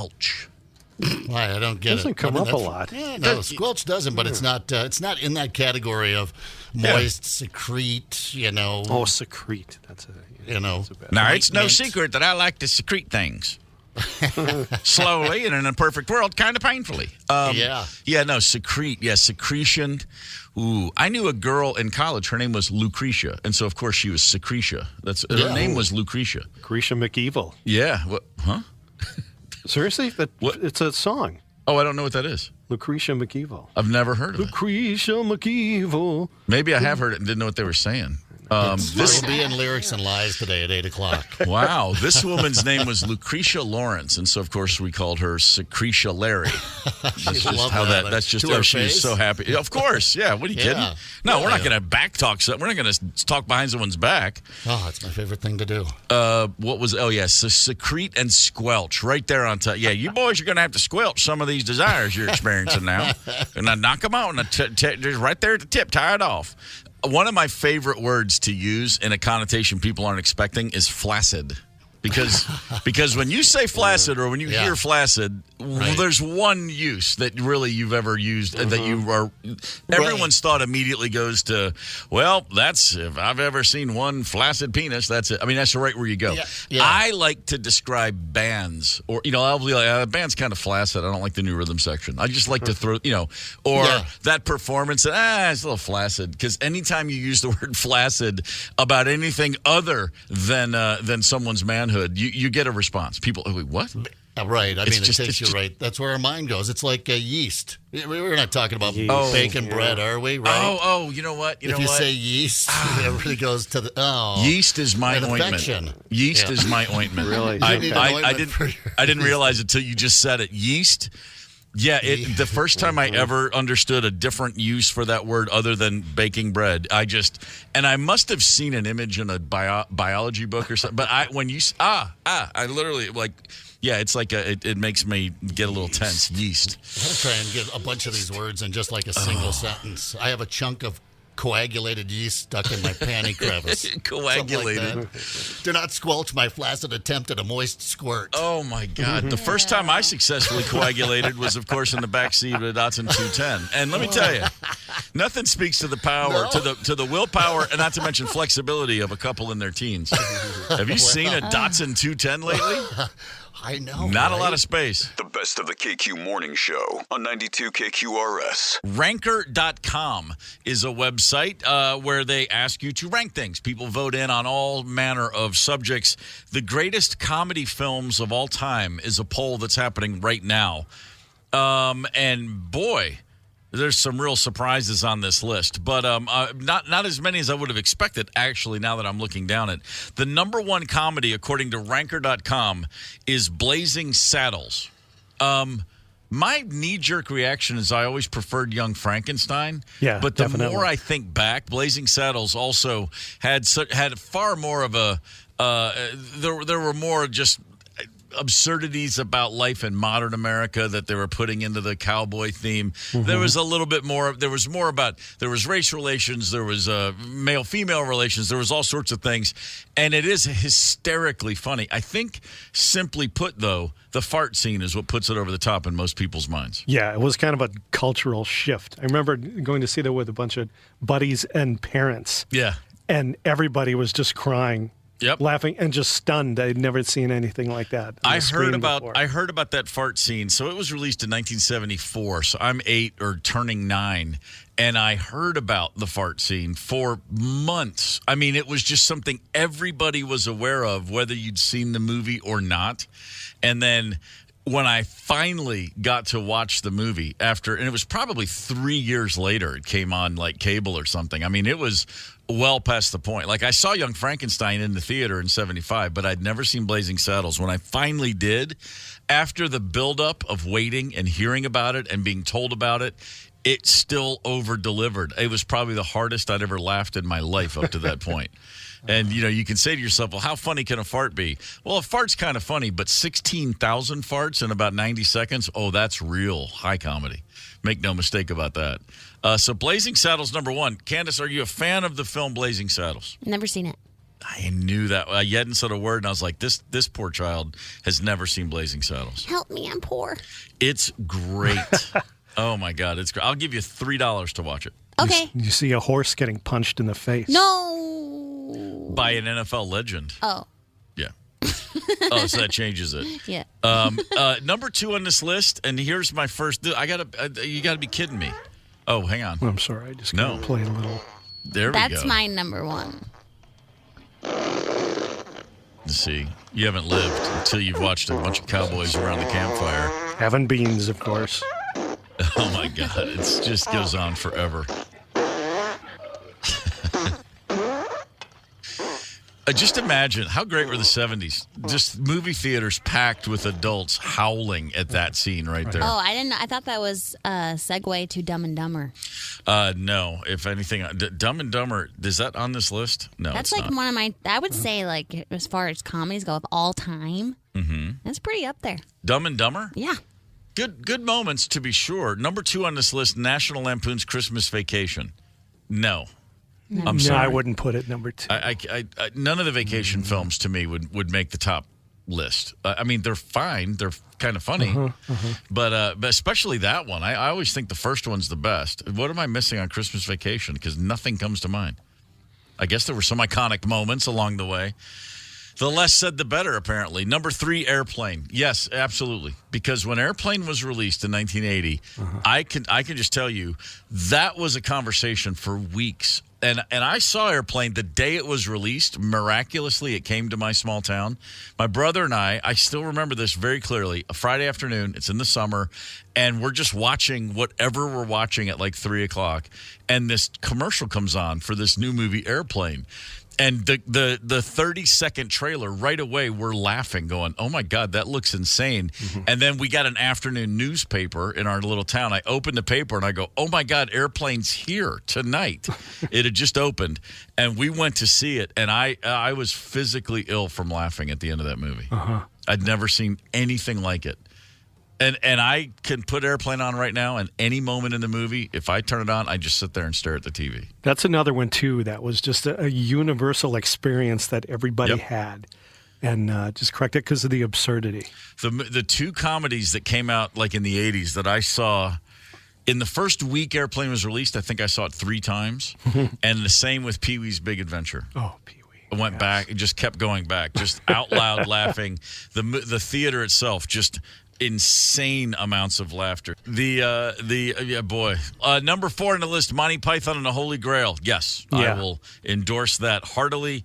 Monty Python and the Holy Grail, in my mind, has not one moment that's not funny. I don't think there's a single line in that movie that I won't laugh at watching. Even if it's a direct line, even if it's just the way it's delivered and the absurdity of the entire construct, that is as funny as a movie can possibly be. Yeah, steady throughout. The movie starts with the opening credits it goes sideways, and then it comes up on the screen. We apologize for the fault in the subtitles. Those responsible for sacking the people who have just been sacked have been sacked. It goes on and on. The opening credits keep like melting down, and then they let you know they're firing people. But the idea that that just starts with the whole "bring out your dead" and the cart of dead bodies. And one guy goes, "I don't think I'm dead yet." I mean, it just gets right away. You're just going, I've never seen anything like this. When I was a kid, I could not get enough of the show or the movies they made. My Cousin Vinny. Oh, I like that movie. It was pleasant. It's fun. There's good moments. When she explains the car stuff, that's interesting. But really, like a top 10 comedy of all time. How about The Princess Bride? No. No. Well, I love that movie. Maybe not as a 10. comedy. Maybe Top not 10. just as a great movie. It's a great movie. Yeah, it was awfully charming. I saw there was a whole thing on Twitter a couple weeks ago, and it was a big furor because some woman posted, I could never date a man who likes The Princess Bride. What? That's where it started. Oh my so gosh. Rude. And I was like, what do you, well, okay, later. I mean, she just said it's so soft, and what kind of little mama's boy, little wuss bag would like this crap? And I thought, well, okay, we don't all gargle barbed wire in the morning. Right. I mean, what in the world? Guess you don't want kids. Yeah, no kidding. Young Frankenstein, yes, all day long. Absolutely. On the list. Absolutely stupendous. Caddyshack is on the list. For a certain genre, I don't know how well that holds up to the younger kids. I should ask my son. I mean, he loves golf. He likes comedy. I don't know if he's ever seen Caddyshack. I can tell you that in 1980 or 81, that was one of the most Caddyshack and Animal House, the two movies that everybody loved, but that everyone then quoted. That's when I remember everybody just speaking to each other in like the lingo of a film. The first time I did that was Caddyshack. Everybody did Carl, but to become the Masters champion, that whole thing. Yes. Everybody just walked around as Carl Spackler running his shtick. But there were so many lines. All of Ted Knight's lines in Caddyshack. You'll get nothing and like it. I mean, we used all of those my whole year, all the years I was in high school. Yeah, that and Fletch too. I found a lot of people quoting from that constantly. Yep. Yeah. Fletch isn't on this list. Yeah, thank you very little. I think people really Chevy Chase just crossed some line years ago where it was like a lot of people just decided he wasn't funny, but when he was going in the early days, man, he was fantastic. The movie he made with Goldie Hawn in San Francisco. Is that Foul Play? Foul Play. Fantastic. Yeah, that was cute. Yeah, really good. He just had a hot minute there, man. But I think Fletch was definitely his apex. Certainly makes sense. National Lampoon Animal House is number 20 on this list. That is an affront to all things comedy related. That's a top 5 all time. There weren't movies like that until that. I mean, that just changed the way people looked at comedies. And you can look at it now. And every year in the Oscars it comes up like comedies never get nominated. People just don't take comedies seriously, which is a weird thing to say. But if you look at Animal House right now, I mean, I mean, people will laugh when I say this. The performances are all stellar. It's perfectly acted, perfectly shot. Everything about that movie is perfect, and people have been ripping it off for years, and no one's ever touched it, to my mind. Oh, it's perfectly cast, and it was just anarchy. Absolutely insane. A tough movie for an 8th grader, 9th grader like me to see, because then I had a few years where I literally, and I didn't realize this at the time, but when I got to college, my first semester was spent being continually disappointed. And then at some point it dawned on me, I was like, I literally thought Animal House was going to be what college was going to feel like. It was a documentary. Yeah, pretty much. That was not my experience on any level. I mean, it was fun. We were having a good time, but there was no the jukebox was very different. It was Flock of Seagulls instead of Otis Day and the Nights. It was a very different vibe. No toga parties. No, not a single toga party to be found. It's a cool movie. I saw it, once. I don't know. My list is just totally different. I'm sure it is. I mean, and a lot of it has to do with nostalgia probably. But I have all the '90s stupid movies like Austin Powers. Just Friends, The Hot Chick, Wayne's World. Whoa. Pump the brakes. Austin Powers, okay, granted, very funny. Yeah. What was the next one you said? The Hot Chick. The Hot Chick? Yes. Don't even know what that is. With Rob Schneider. Rob Schneider's never been and never will be funny. That's sorry, like one I'm of my sorry to favorite break movies. that news to you. I'm with you. Yeah, you guys are just different than me and less cool, I guess. And then Scary Movie was like the funniest movie to me and my friends when I was growing up because it was just spoofing Scream, and there's so many like jokes in that movie that we would. Wait a minute, reference wasn't all the time. Scream a spoof, or was that actually scary? No, too? it's actually very scary. Scream is scary. Yeah, when you see it when you're sleeping over at your friend Laura's house and you're not supposed to be watching scary movies at 8 years old. Yeah. And Scary Movie was like the one that made fun of that. Oh, okay, because I haven't seen any of them, and I thought Scream was a spoof as well, but I guess obviously that was not when it. you see it when you're an 8-year-old.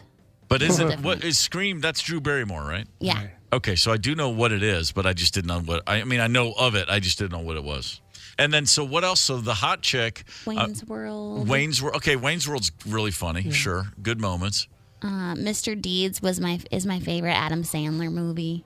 Okay, that movie's pretty crazy. Can't go there with you. Yeah, I don't know. I like all the '90s, and then I said earlier, Dumb and Dumber.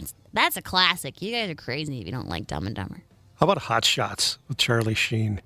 Do you remember that? That was a spoof on like Rambo and action movies. Yeah, I never saw it. I remember it. Yeah, it was funny. Was that the same guys that did Airplane, or is in that vein? That same kind of vein. It was trying to be that. You know what else style. they did that was great is Val Kilmer's Top Secret.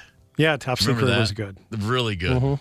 I love the whole combination of it's World War II, but it's also the 60s, and then it's also the 80s. It was like the time frame was totally backwards, or just jumping around. But I remember the one conversation. The two things that I always remembered right away was, I know a little German. I was like, excuse me, do you know any German? I know a little German, and he's standing right over there. And then they short to a midget and lederhosen waving.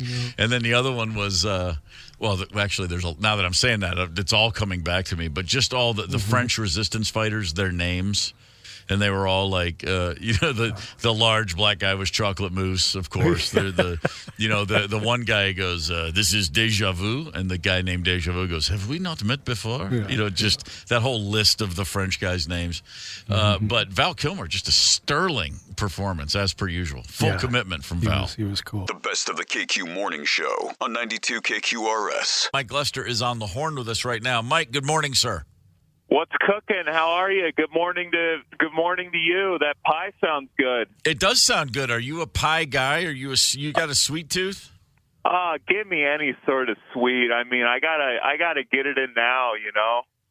But at 31, I gotta get it in now. Oh, I got you. Yeah, no, the clock is absolutely ticking. Just load up while you still can.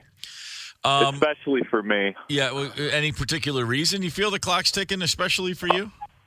The road's just been hard, you know. It's like you get a lot of options, and I'm picking McDonald's most of the time. So, sure. Looking at my family history too, this is a very uplifting way to enter the call, isn't it? No, it's really nice. It's important to get ahead of the curve. Make plans now. You know what I mean? Save it so the people that you leave behind don't have to sweat these details. I think that's very responsible of you. Well, what I really mean is now you got to come see me now. Well, I'm at my peak. You got to come see my shows now. I tell you what, man, I'm a fan of a good of anybody that can get people into a room, but from whatever in any way it takes, by any means necessary, or by any means possible.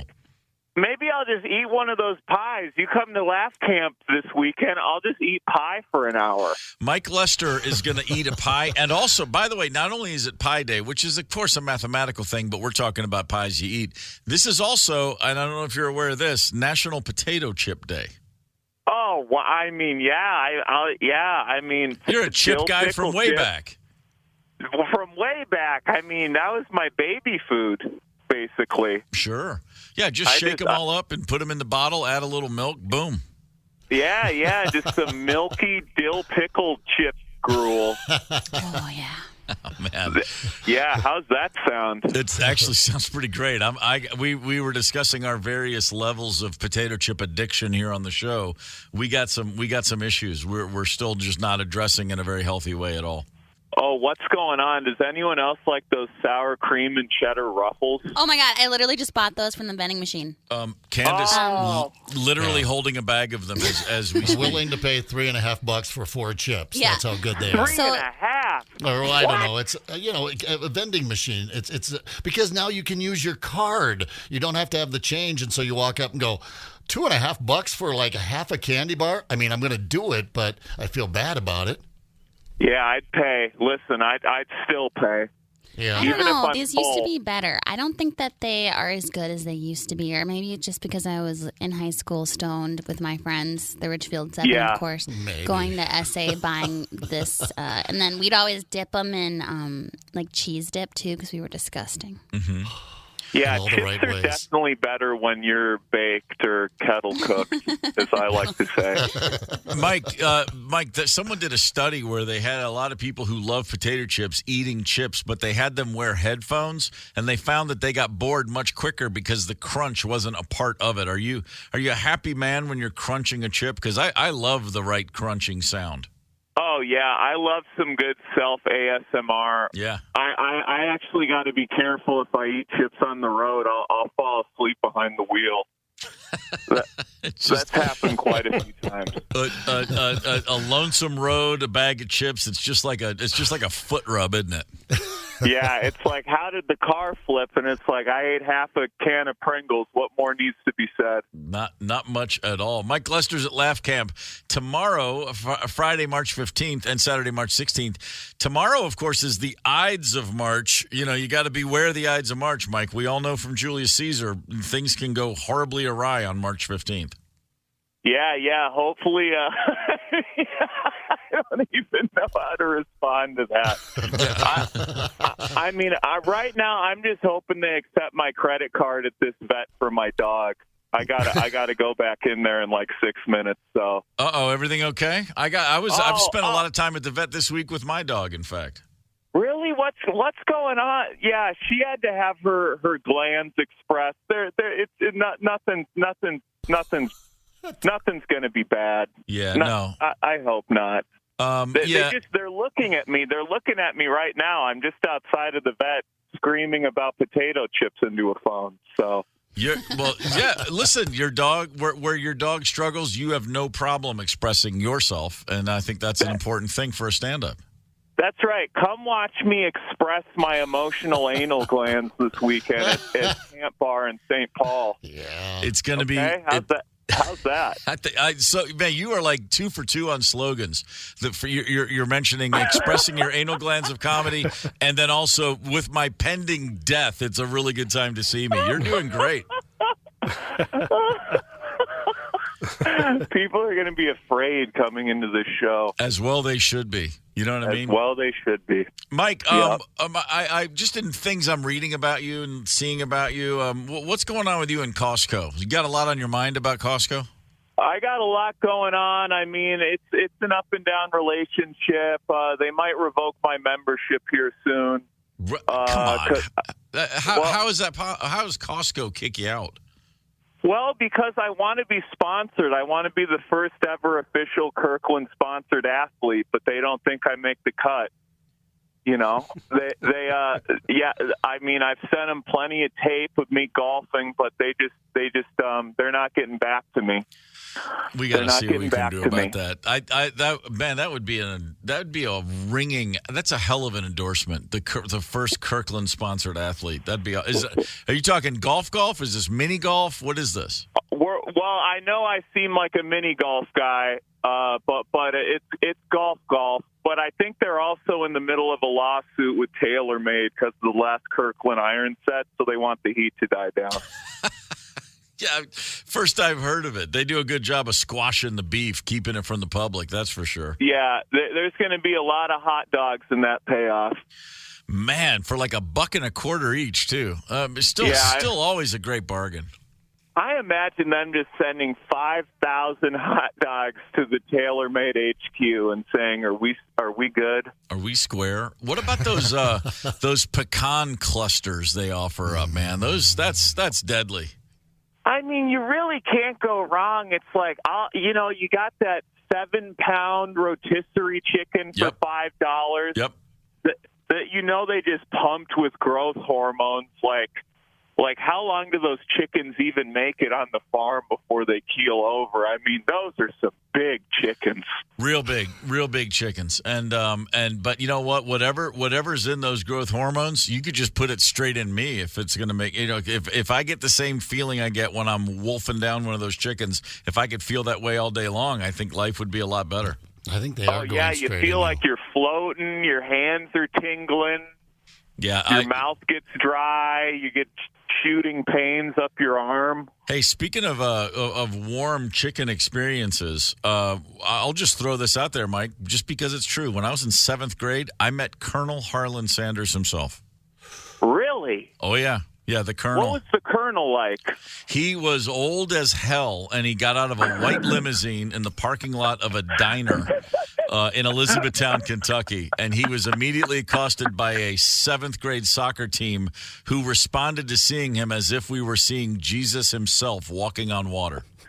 Well, you were. He probably thought you were all his grandchildren. I wouldn't be surprised. I hear he was a tomcat back in the day. No, this is about an hour, not even 40 minutes south of Louisville, Kentucky, and a white limousine pulls up at a time when you never saw limousines, and literally the Colonel himself got out. I mean, we were beyond shocked, and we ran to him, and he just said, "Hello, children," and then he got back in his limo and drove off. It was great. He said, "Hello, children." That's what he was saying. A cane at you. Yeah, pretty much. He had the whole and full on. I'm not making any of this up. He had the bolo tie on. He looked great. Wow! Did he have chicken on him? Did not offer us chicken, sadly. And by the way, this was mere months before he passed. Wow, the last known sighting. As far as I know, yeah. I think that's when he realized, like, I've done it all. I saw a soccer team. I'm good. I'm checking out. Mike Lester, you've been doing stand-up since you were in high school? Is that true? Yeah, unfortunately, yeah. But it's going good. As long as this credit card goes through and they give me my dog back, we're going to make it to these shows. Well, listen, we're going to make it to these shows. If you need backup, man, we can be there. We're off the air in less than an hour. Just just text us the address. We'll show up. We'll get that dog out of there. Yeah, I would like to be more of a permanent part of KQ. Even if I'm like a correspondent. You ever do that? Brilliant. I could just call in from the field. How about this? I call in from a different golf course every week. We call it Mike's Municipal Minute. You know what you're doing right now? You're literally spinning pure gold in my ears. Mm-hmm. Yeah. And I won't even charge you at first. How about that? At first. What are you, listen to the pool shark here? I know. But you've got to get kicked off every course. That's how every show ends, with you getting kicked off the public golf course. I don't have many munis left to go to, so it'll be a short series. So how is your game? What kind of handicap are we talking? Oh, I got a lot of problems. Oh, okay. I got a lot of problems. Yeah. So you're just like every other golfer I know. Then good. No, I'm like a plus 11 right now. That's not bad golf, Mike. It's not bad. I'm playing the best golf of my life, doing the best comedy of my life. And if you want to see a comedy golf exhibition, you need to head on down to Laugh Camp Comedy tomorrow and Saturday. Mike Lester spinning promotional lines like there's no tomorrow. Friday, March 15th. Saturday, March 16th. I will tip a ball into your mouth and not even hurt your teeth.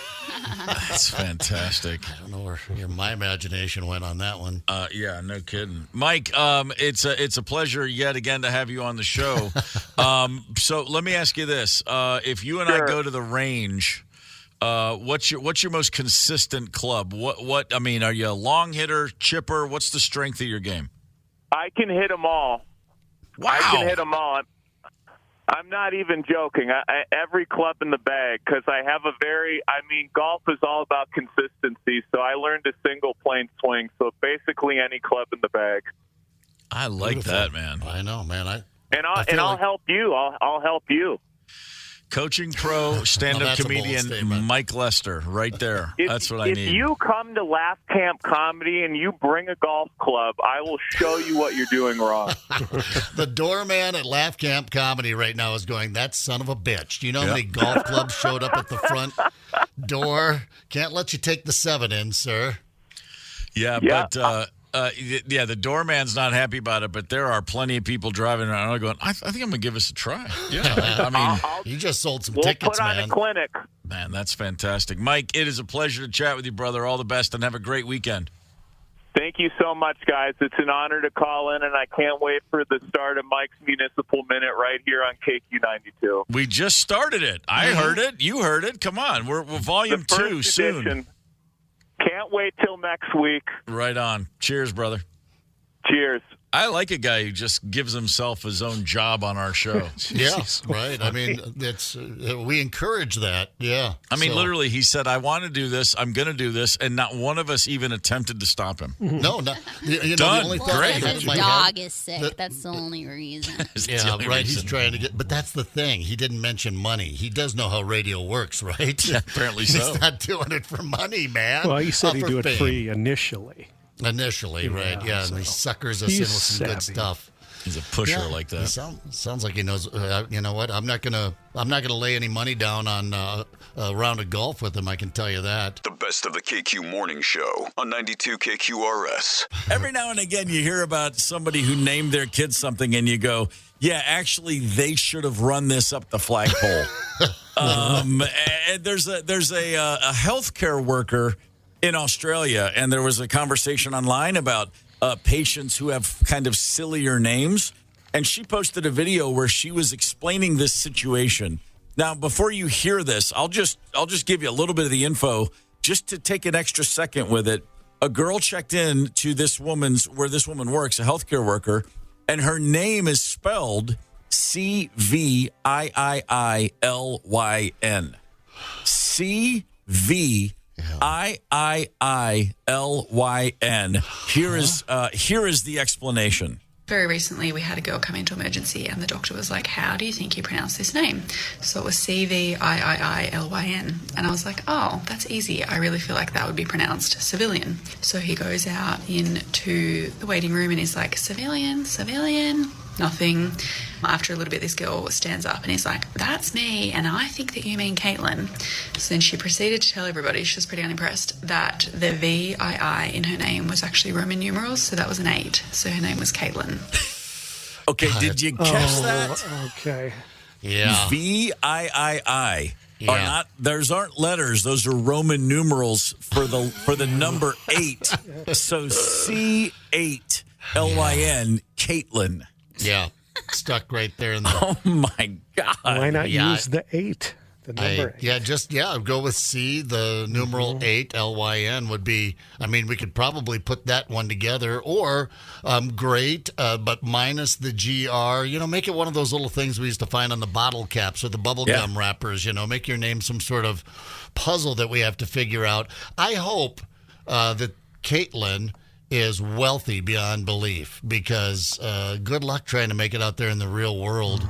You're going to just be mocked and ridiculed. A lot of questions come to mind, but here's one question no one will ever have to ask her.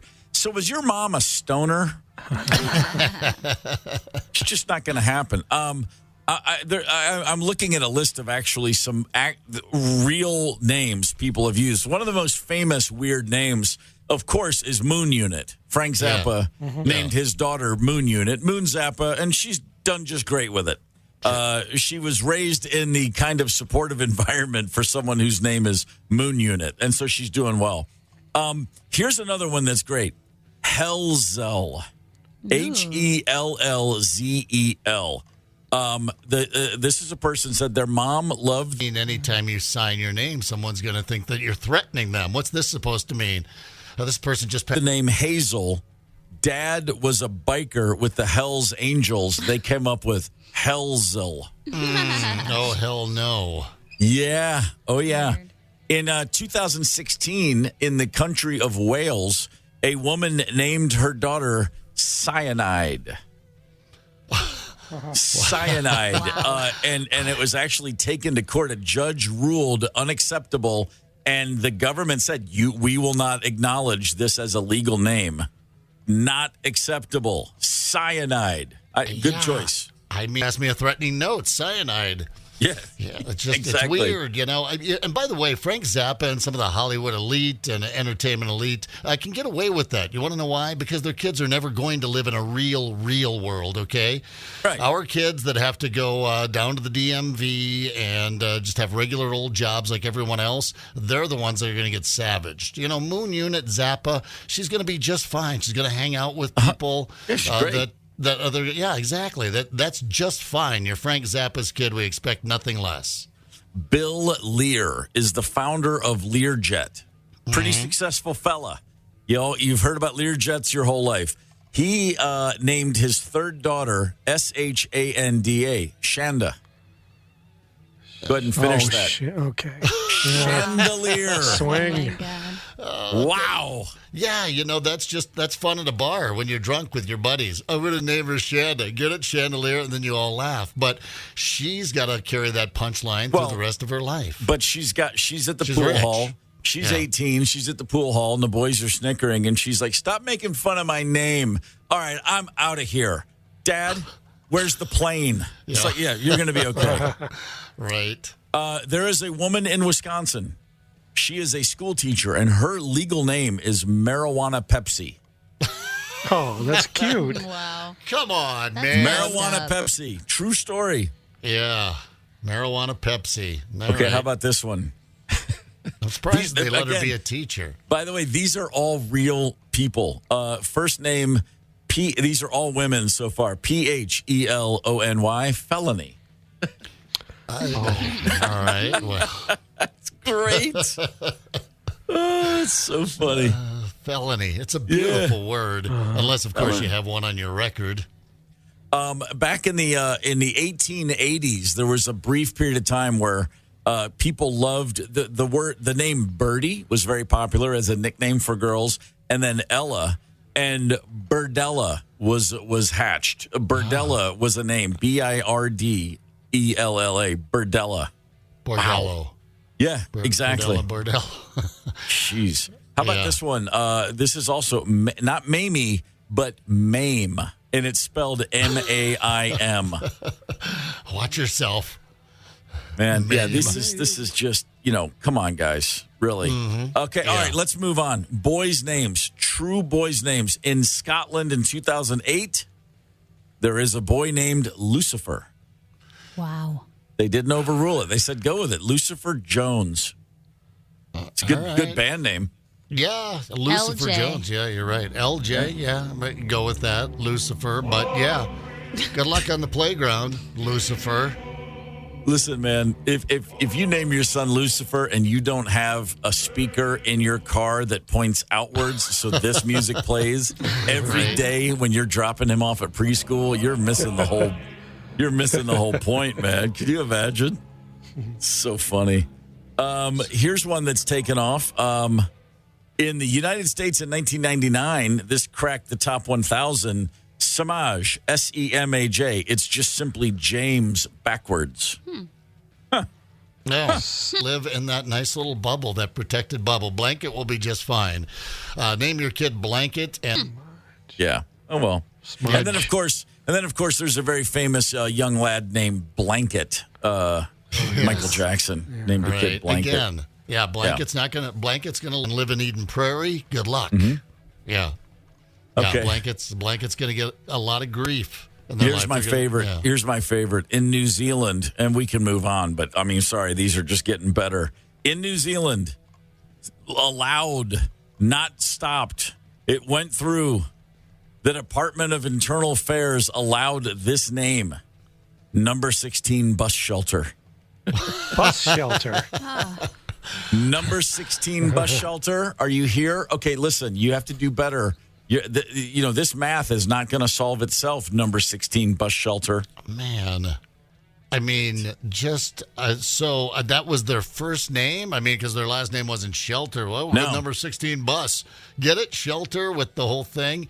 Yeah. Okay. Thanks for creating You just go ahead and give them a therapist from day one. You don't need a pediatrician. You need a therapist. Yeah. Number 16, bus shelter. It's not even cool. It's just dumb. Marijuana Pepsi, though, that's my favorite. It's pretty good. Out there, who's your teacher? Marijuana Pepsi. All right, knock it off, Tony. Who's your teacher, really? What's her name? It's Marijuana Pepsi. Get the KQ Morning Show podcast wherever you listen. 92 KQRS.